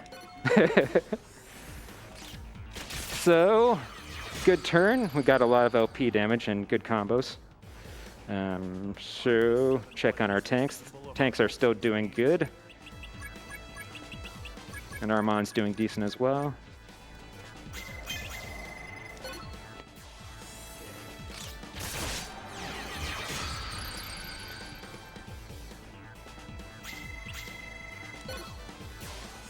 Okay, he did combos, that's why he didn't attack immediately. So this is one of the moves you don't want to see. Not really sure what that does. Probably nothing bad. Okay, now we're in phase 3. We don't have to worry about blue face anymore. So there's no more faces. Phase 3 only has 11 LP, so it's the fastest phase in the fight. One thing is you want to have Roy deployed with Bone Crusher in time for phase 4 before phase 4 gets a chance to attack. So we want to time it so that we get Roy time lapse in before phase 3 ends, and we're going to be going in with 10 LP, so we'll don't want to use we'll see if it works.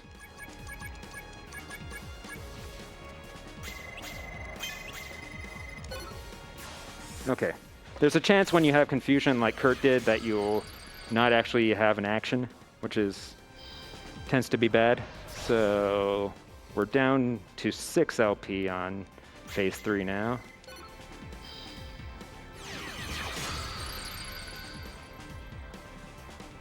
And we actually don't want to do, it's about even, whether it's good or bad, because good thing is, one less turn. Bad thing is, we're going to go into phase 4 with potential of him getting extra attacks. So that's why I missed that on purpose, so that we do not do that 3 LP damage before going into phase 4. So we're going to queue up the Bone Crusher so that we have it in on time. So now we're going to deploy Roy.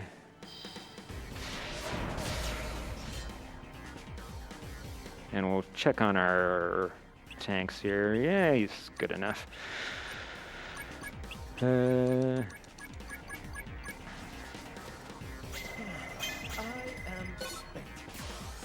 now this should transfer into phase 4, and we'll try to get the Bone Crusher off before he gets a chance to attack.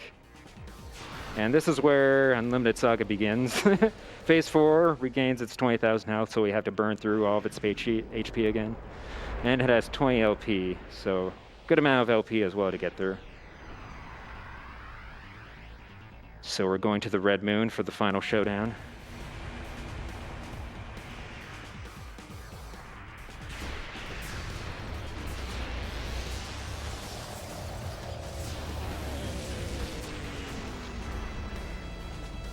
And the one thing we don't want Bone Crusher to do is spark an ability.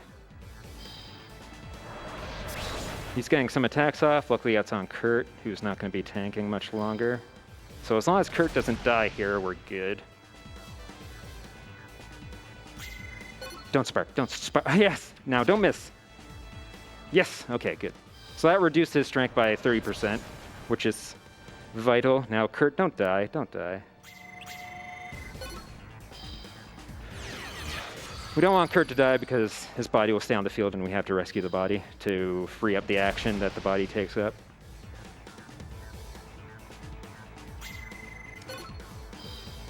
And now we're going to fully move into our phase 4 team. Yes, blocker. Yes. So we're going to stop using Kurt because he did his job with 2 LP to spare. And now we're going to use our phase 4 tanks. Switch to multi-shot. And now we got to burn through all of his HP all over again. And there's a good chance Armand will die during this phase. We just got to do as much damage as possible with him while we still have him. And ideally, he doesn't die at all. It's the fastest way, but rarely does that happen. But hopefully our tanks do their job.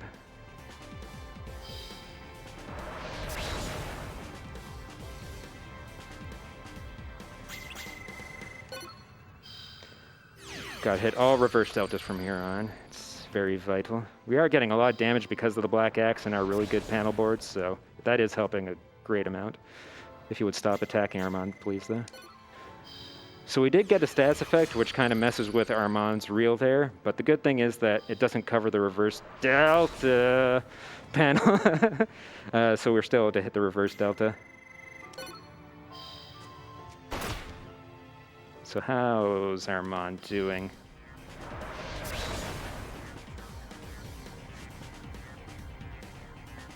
Our tanks are probably doing fine because Armand took all the damage.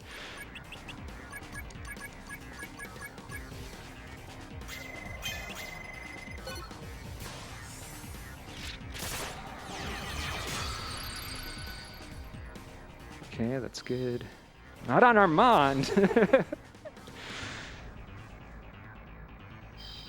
Okay, that's not good.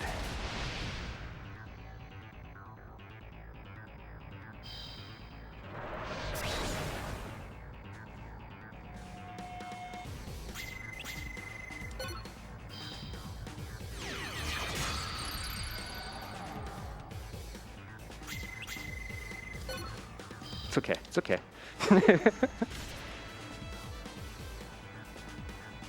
Probably have one more turn of Armand. He's going to die next turn, so it's not even worth deploying 2 tanks.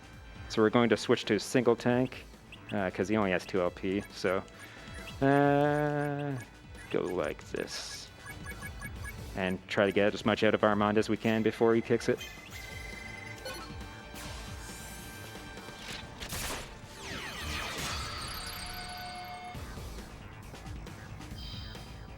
Good news is we're doing LP damage, which means we've reduced the HP enough to make a dent in chaos now.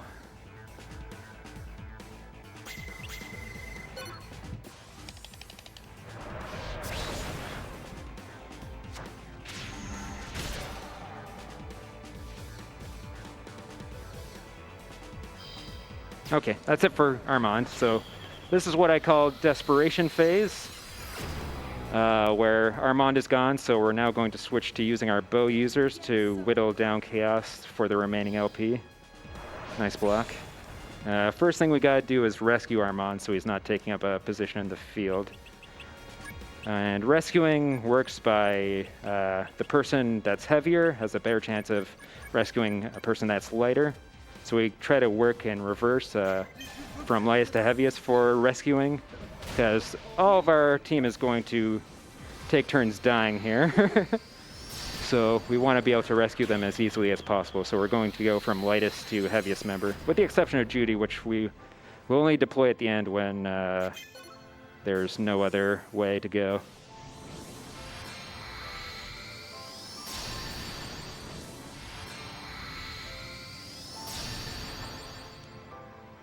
So get some LP damage there at least. Good job, Grandpa.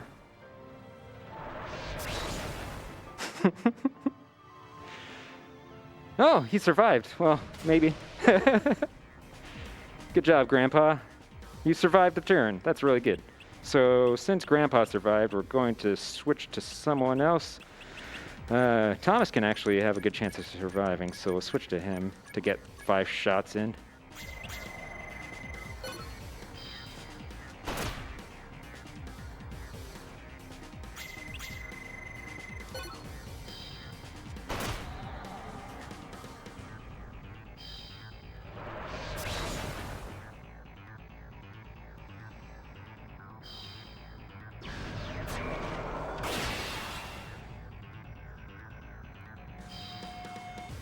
Good block, good block. You can tell they're going to block because they have the weapon out.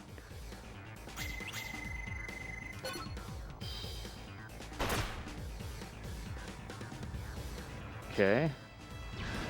Again, that LP damage, so the turn's not wasted.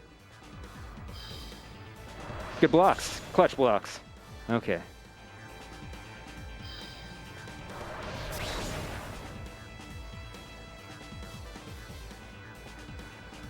Okay, he got confused, so he lost a couple of his turns there. We're gonna throw Joseph in again, throw a bunch of Holy Seals at him, and just combo them all together. Joseph probably won't make it through this turn, but that's okay. He's done his duty.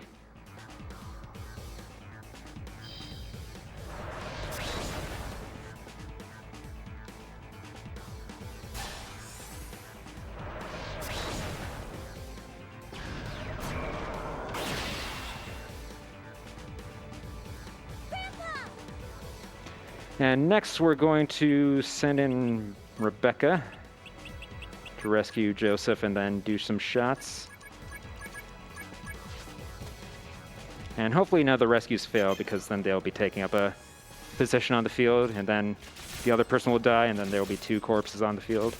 And every corpse on the field takes up an action, so I can only queue up 4 actions. Well, there's a corpse on the field instead of 5.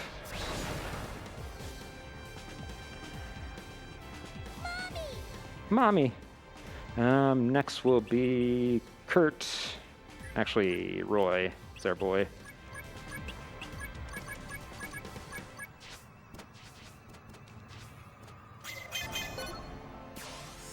This doesn't spark triple shot, annoyingly.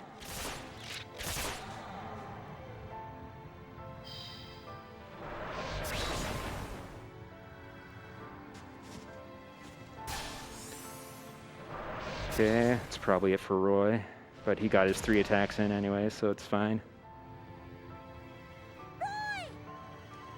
Next up is Kurt.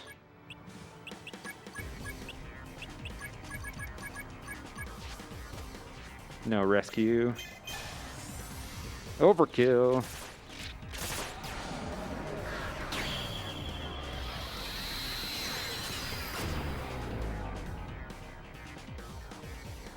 What a darn No LP damage. Next up is Thomas.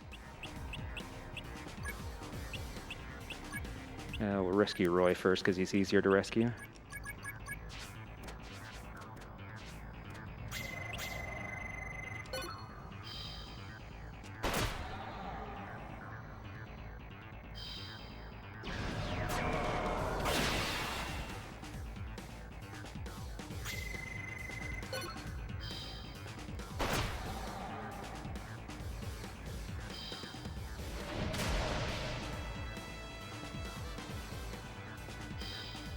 It'd be good if Thomas can survive this turn. Not sure if I can count on that, though. Nope.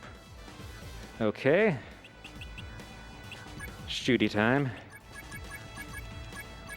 I go!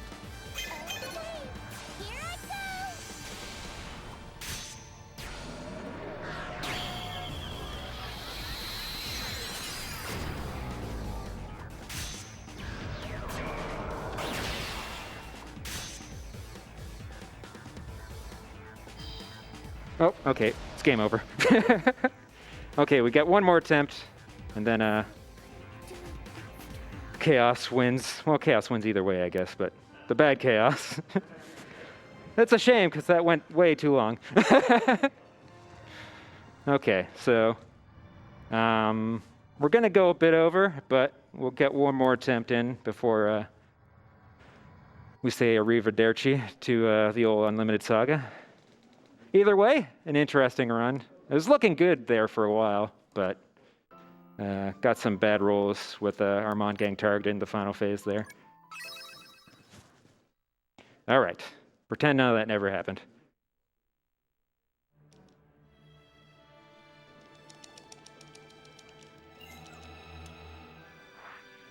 Okay, back in the mirror. Deja vu.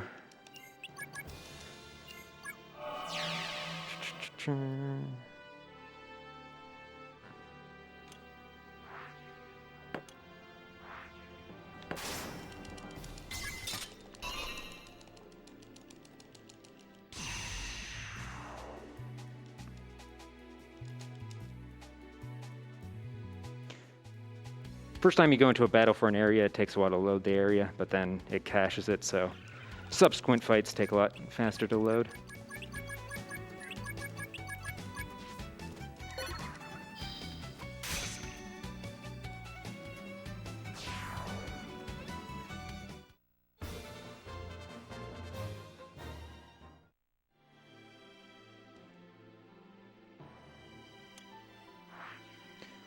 Okay, we'll just check all the areas that the paper could spawn. Nope.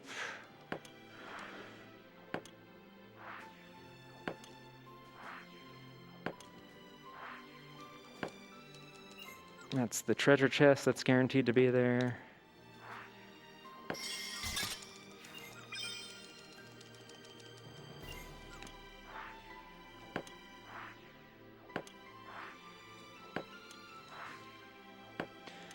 It's going to make me question. I thought it wasn't guaranteed to be the same location. I still think that's not true, but it's going to be funny if it is. Okay, I think it was in the 6th location, not the 7th location last time. Huh. First we've seen of you. That's a special quote when you run into a certain enemy for the first time, so that's fun.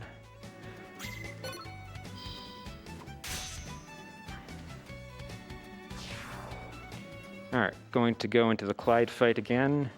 Like last time, we want to spark reverse delta and spark something on Bone Crusher so we don't spark it later. Okay. The trap was there again. Maybe it is all the same. I thought it wasn't, though. All right, we find our grandpa again.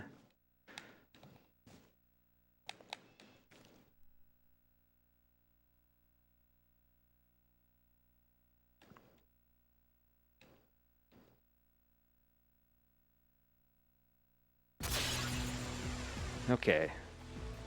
So we deploy Roy as a tank and also to use Bone Crusher to spark some of the more advanced arts so it doesn't happen later, and we will spam time-lapse to get reverse delta. There's no turning back now.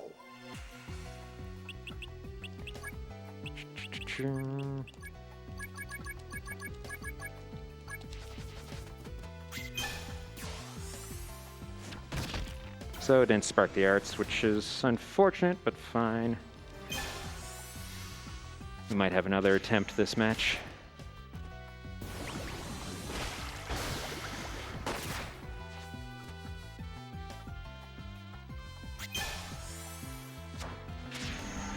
And Clyde has a funny move. It's called arrows, but he just shoots you with a gun. So it's a very advanced form of arrow.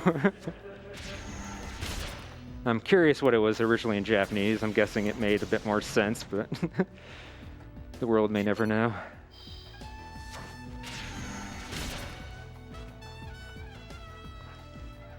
Even with women and children, I show no mercy. Cool.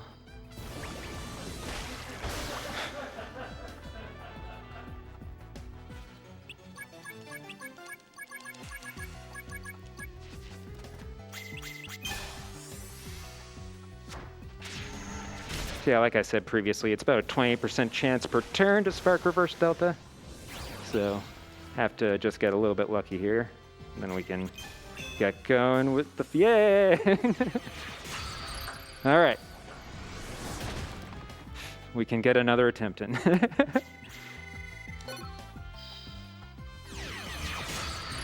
Okay, just got reset. Get the... What are the odds we'll lose twice in a row now that we got reverse delta, right?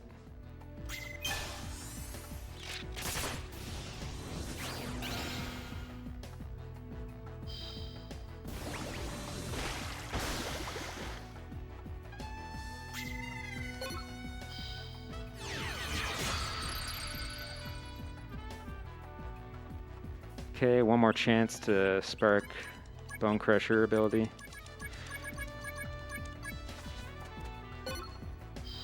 Nope. Just have to do it without the sparks at all.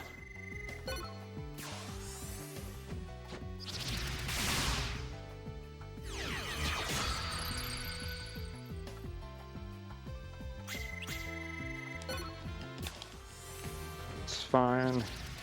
Might even kill without the reverse delta.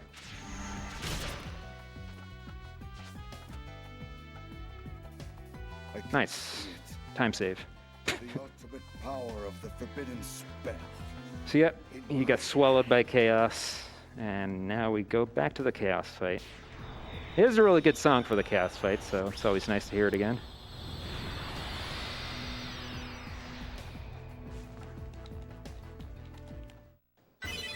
Hey, we got a ability we'll never use. All right, here we go. For those just joining, we're entering the Chaos fight. It's a 4-phase final boss. It has 20,000 HP, which isn't super important. We gotta wear that down so that we can do damage to its LP, which is actually what determines whether or not it is defeated or not. The first phase has 22 LPs, so we have to do LP damage to it to move on to phase 2. The LP damage will be in red, whereas HP damage will be in white. First turn, we're going to do some buffing and also debuffing. That horrible feeling I've been getting. This is the worst. So we're going to buff Armand's strength and reduce the strength of the enemy and get some reverse deltas in as well. So we sparked an ability. It's better to spark it here than phase 4. We can take the second turn to reduce the strength. It won't reduce as much because for each debuff you use, it divides the number of debuffs, or it divides 30% by the number of debuffs. So if there's 1 debuff, it reduces that single stat by 30%. If there's 2 debuffs, it reduces the 2 stats by 15%. So by doing Bone Crusher on turn 2, we'll still reduce the strength, but only by 15% instead of 30, which is still better than nothing. Hey, we spark backslash. It's probably better to do it here than anywhere else. So now we're going to buff Armand's armor and do Bone Crusher again to get the debuff on properly this time.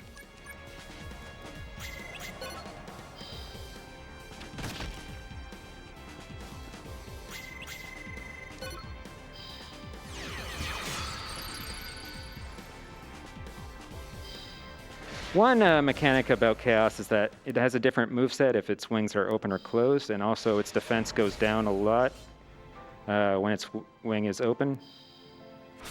When its wing is closed, it has a limited moveset of just physical attacks mostly, and then when its wing is open, it has access to magic, is how it generally works out in the divide. It switches every like 3rd turn, and also if you hit it a lot, it'll also have a chance of switching mid-turn. So there's no real way to predict whether its wing will be open or closed. So now we're into turn 3. We'll switch to our turn or phase 1 tanks.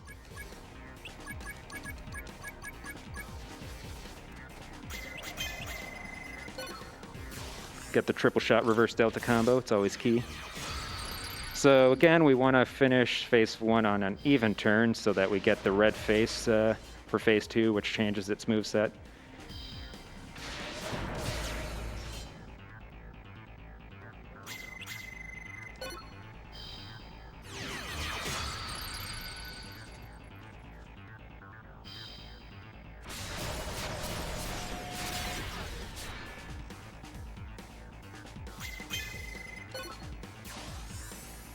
So we don't have double shot or multi-shot on Rebecca's bow, so we have to use random air shot. It does multiple hits, so it's not terrible to use, but it's not as good as using multi-shot, which is the best ability you can have for a bow.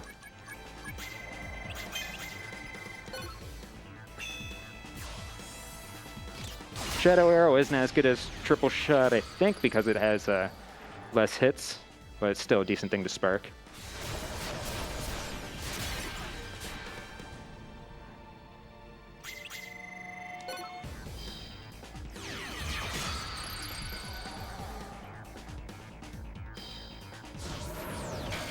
Yeah, that's 3 moves.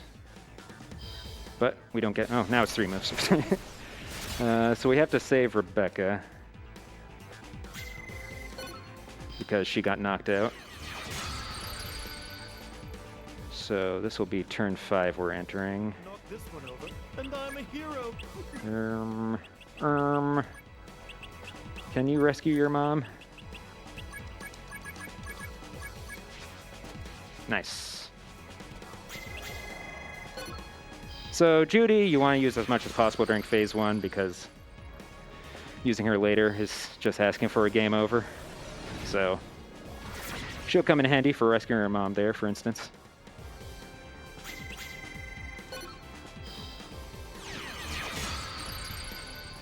This is turn 5, right? Yeah. Turn 4, turn 5.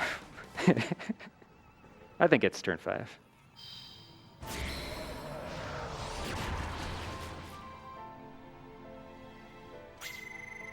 Yeah, it's turn 5. So we'll be entering turn 6 now. This is usually when you want to enter phase 2 is turn... Wait, how are you doing? We'll use you again, actually. Is turn 6. Because that's an even turn, so we'll get the red face, and it's pretty early in the fight. It's about as early as you can for an even turn to get the phase change.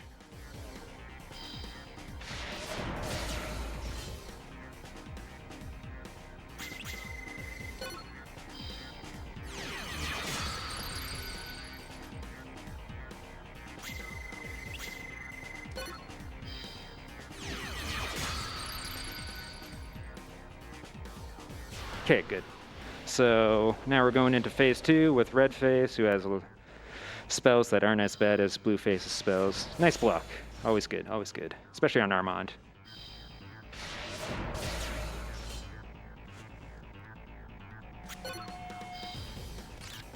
So we weren't able to combo the random arrow shot, so it's kind of a waste of a move, but that's fine. Seven wonders, the symbol of our hopes and dreams. So she's still doing okay.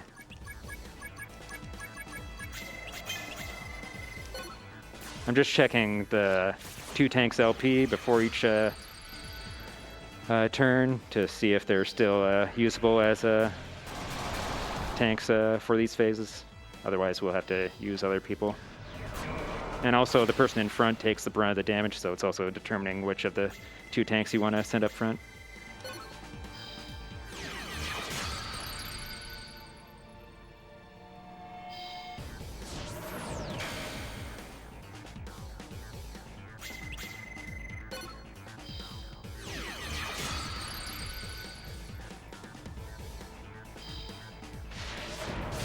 Okay, Rebecca's taking a lot of hits now. Still, not getting much LP damage. Go, Becca. And Becky. So she's at 5. Now. Meh.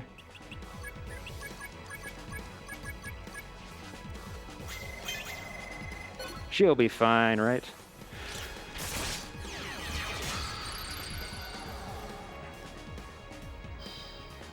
Detect Blood's interesting. Supposedly it makes you more likely to take LP damage, but it's better than an actual attack where you do take LP damage. So, I'll take it.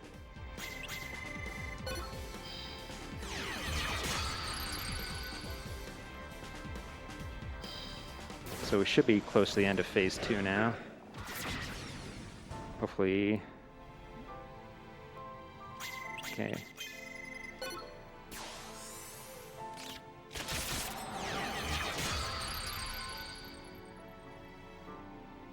Okay, on to phase 3. Only has 11 LP, so should be able to burn through it very quickly. Rebecca's looking a little sus. We're gonna throw in Thomas early, just act as a tank because Becca is not doing great.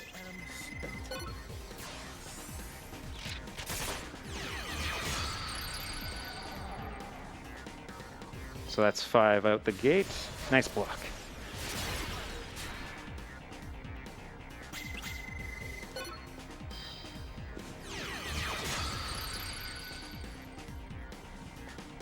So we'll probably actually phase change here.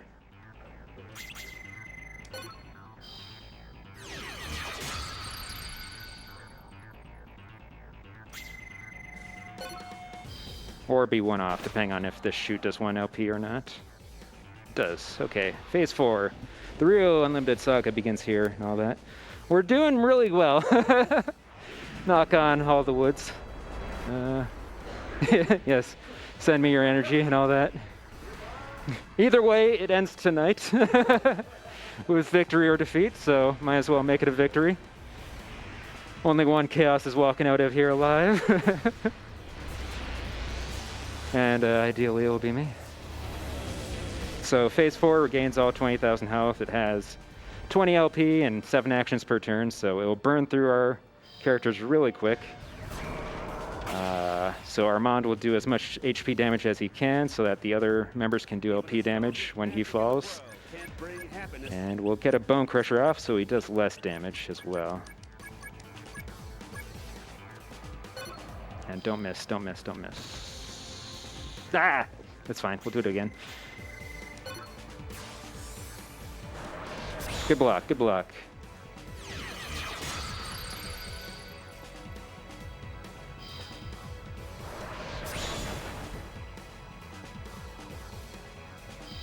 Hey, that's the move you'd never want to see. Overkill, like it sounds, is not good. It's an AoE. We'll probably do 3 LP to everyone, which is the max it can do. Oh, 2 LP on Roy. That's good. The only good thing about it is that it consumes 3 actions, so means that Chaos will act less that turn.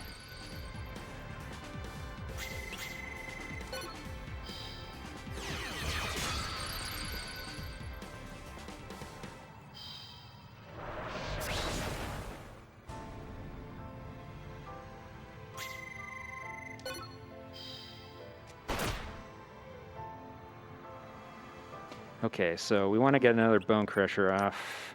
Our tanks are still doing okay. Armand's still okay. So please hit. Please. Hey, it hit. So that's strength down by 30%, which is key.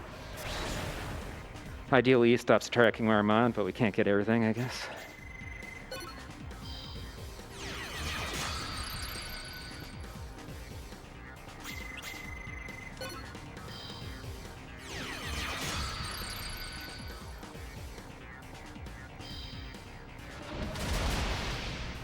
That's an AoE attack. It has a smaller chance of doing LP damage, so it's not as bad as a overkill. And it has a chance of consuming a lot of actions as well.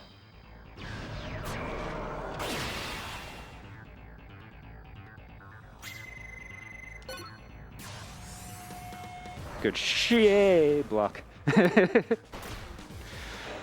Lots of interesting noises come out of me when playing Unlimited Saga, because luckily you haven't heard an inward scream. It's always the worst. I have suppressed it, so hopefully won't hear that today, because it's no good for anyone's ears.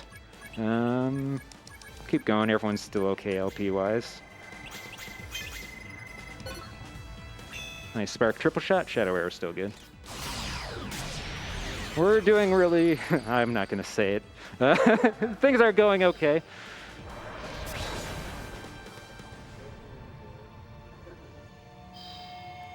Hey, blocker.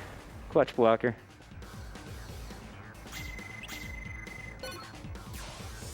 You'll notice I'm not missing like every 5th reverse delta this attempt, which is helping a lot as well. Was not doing great on the reverse deltas the first run. If I hit them all, it probably would have been success, but then we wouldn't have got more Unlimited Saga. So it's a mixed bag. We get to hear this song again. Hopefully for the last time. Well, for the last time, definitely. But hopefully we'll hear the fun song when you win.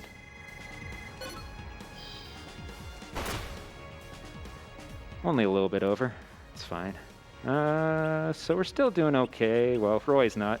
So we're gonna switch in Kurt for the secondary tank. Kurt's still got a lot of LP left, so it's fine to send him. It's also good for Roy, Kurt, because he has triple shot spark, so we can do the triple shot reverse delta combo. We actually got lucky there where Chaos held his move for a combo, or its move for a combo. So I was able to get a 3-person combo there.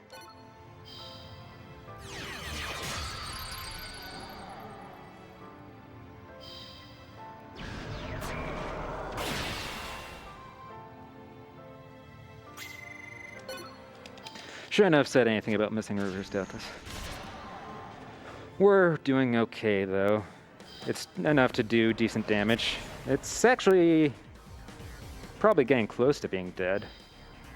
I'm notoriously bad at counting, if you haven't noticed that throughout the run, but he's got to be close to... oh man, a tank died before Armand. That's rare. That's not a bad thing. It means the tank did its job a bit too well, perhaps, but it's fine. We'll try to rescue him and keep the reverse deltas coming in.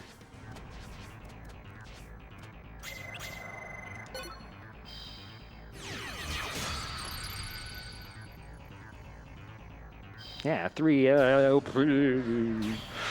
overkill.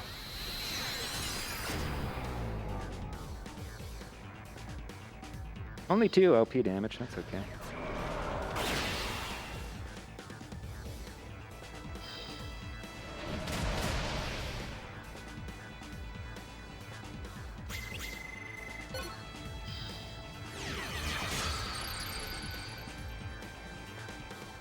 Yes!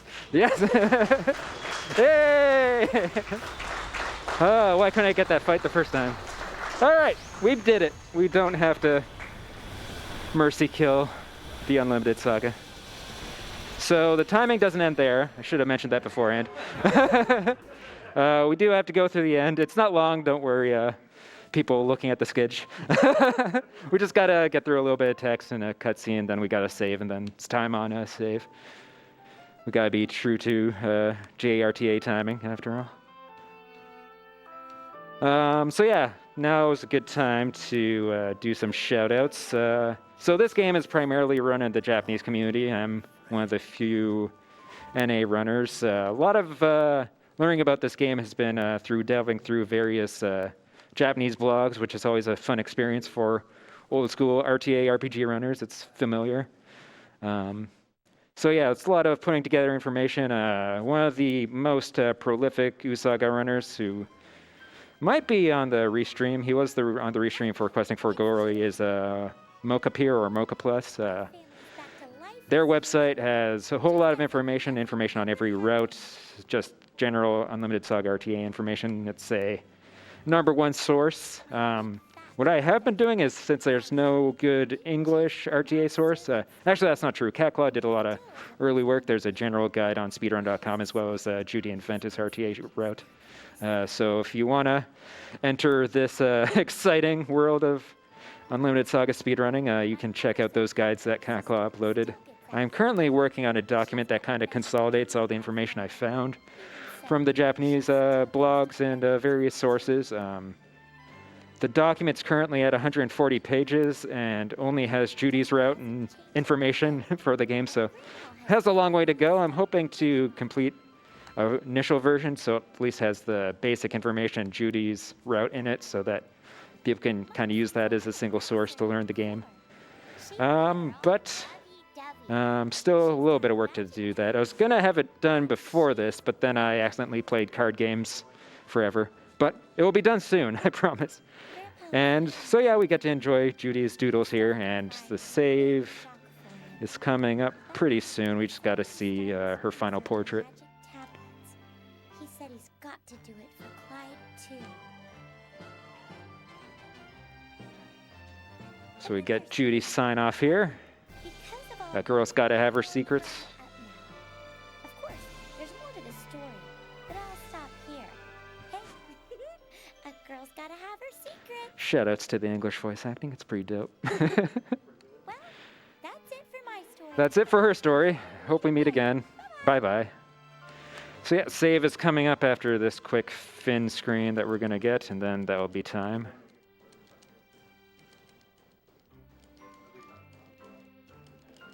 You get some nice artwork for each of the characters for the final screen here. And if you have a save file with all 7 characters completed, you get an additional credits scene. Luckily, I only have 6 characters completed, so we do not have to look at that. And time has ended.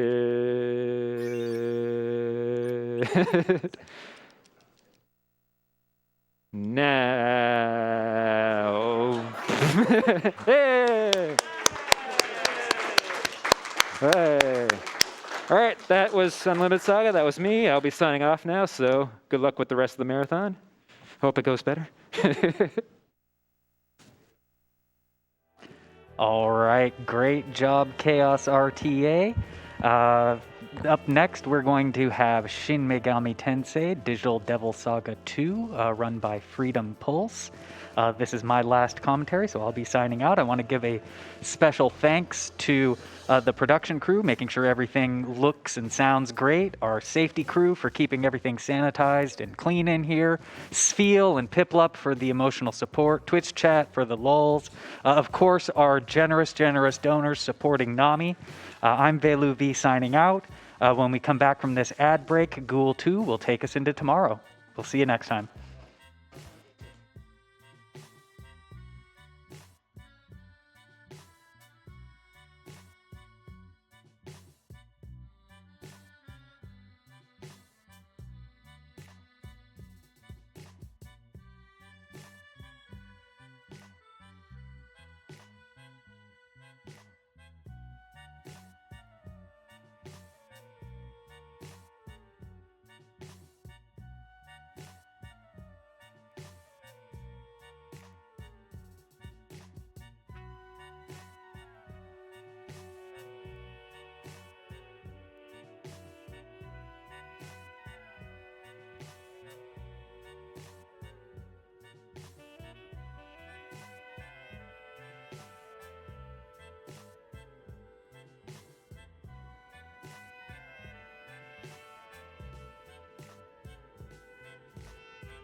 Alrighty, how's it going? RPG Limit Break. Hope you guys are all excited for the upcoming Digital Devil Saga 2 run. I know that I am. I'll be hosting for the first half of the run. I am, of course, Ghoul02.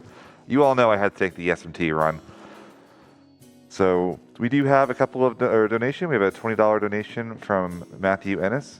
Thank you all so much for all your generous donations. Again, such a wonderful cause. We're very, very happy to be supporting NAMI here at RPG Limit Break 2023 live from Salt Lake City, Utah.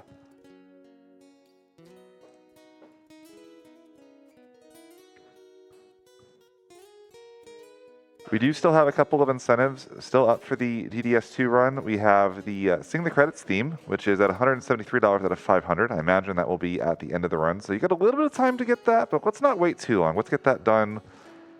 And let's move on to more incentives after that, shall we? We do also still have the 5th character bid war, which right now is Heat in the lead over Roland, $30 to 0.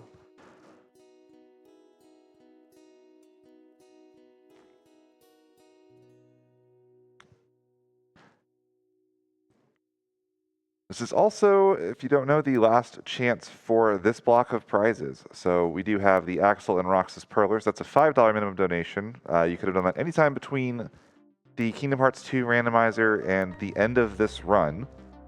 We have a copy of Kingdom Hearts 2 for the PlayStation 2, donated by Transquino. That's another $5 minimum donation. But if you're a bit of a high roller, a $20 minimum donation gets you the Kingdom Hearts All-in-One package signed by Richard Epcar, which is the voice actor for Ansem. That's a $20 minimum donation donated by the Cid. Super, super cool. And then, of course, we do have the grand prize for the marathon as well, which is a $100 cumulative donation. So at any point, you could have donated $10 here, $10 there. As long as it gets to that $100 mark, you have a chance to win that Steam Deck. And I've seen so many of them on site during this marathon. They look incredible. I might have to get myself one, not gonna lie.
While we're getting set up, it is also a good reminder that if you happen to be in the stream as a non-English speaker, we do have restreams in both French and Japanese. The French restream can be found at twitch.tv/lefrenchRestream, and our Japanese is twitch.tv/Japanese_restream. If those help you enjoy the marathon, go check them out, send them some love. We've had some fantastic commentary for those in those languages and some great communities, of course.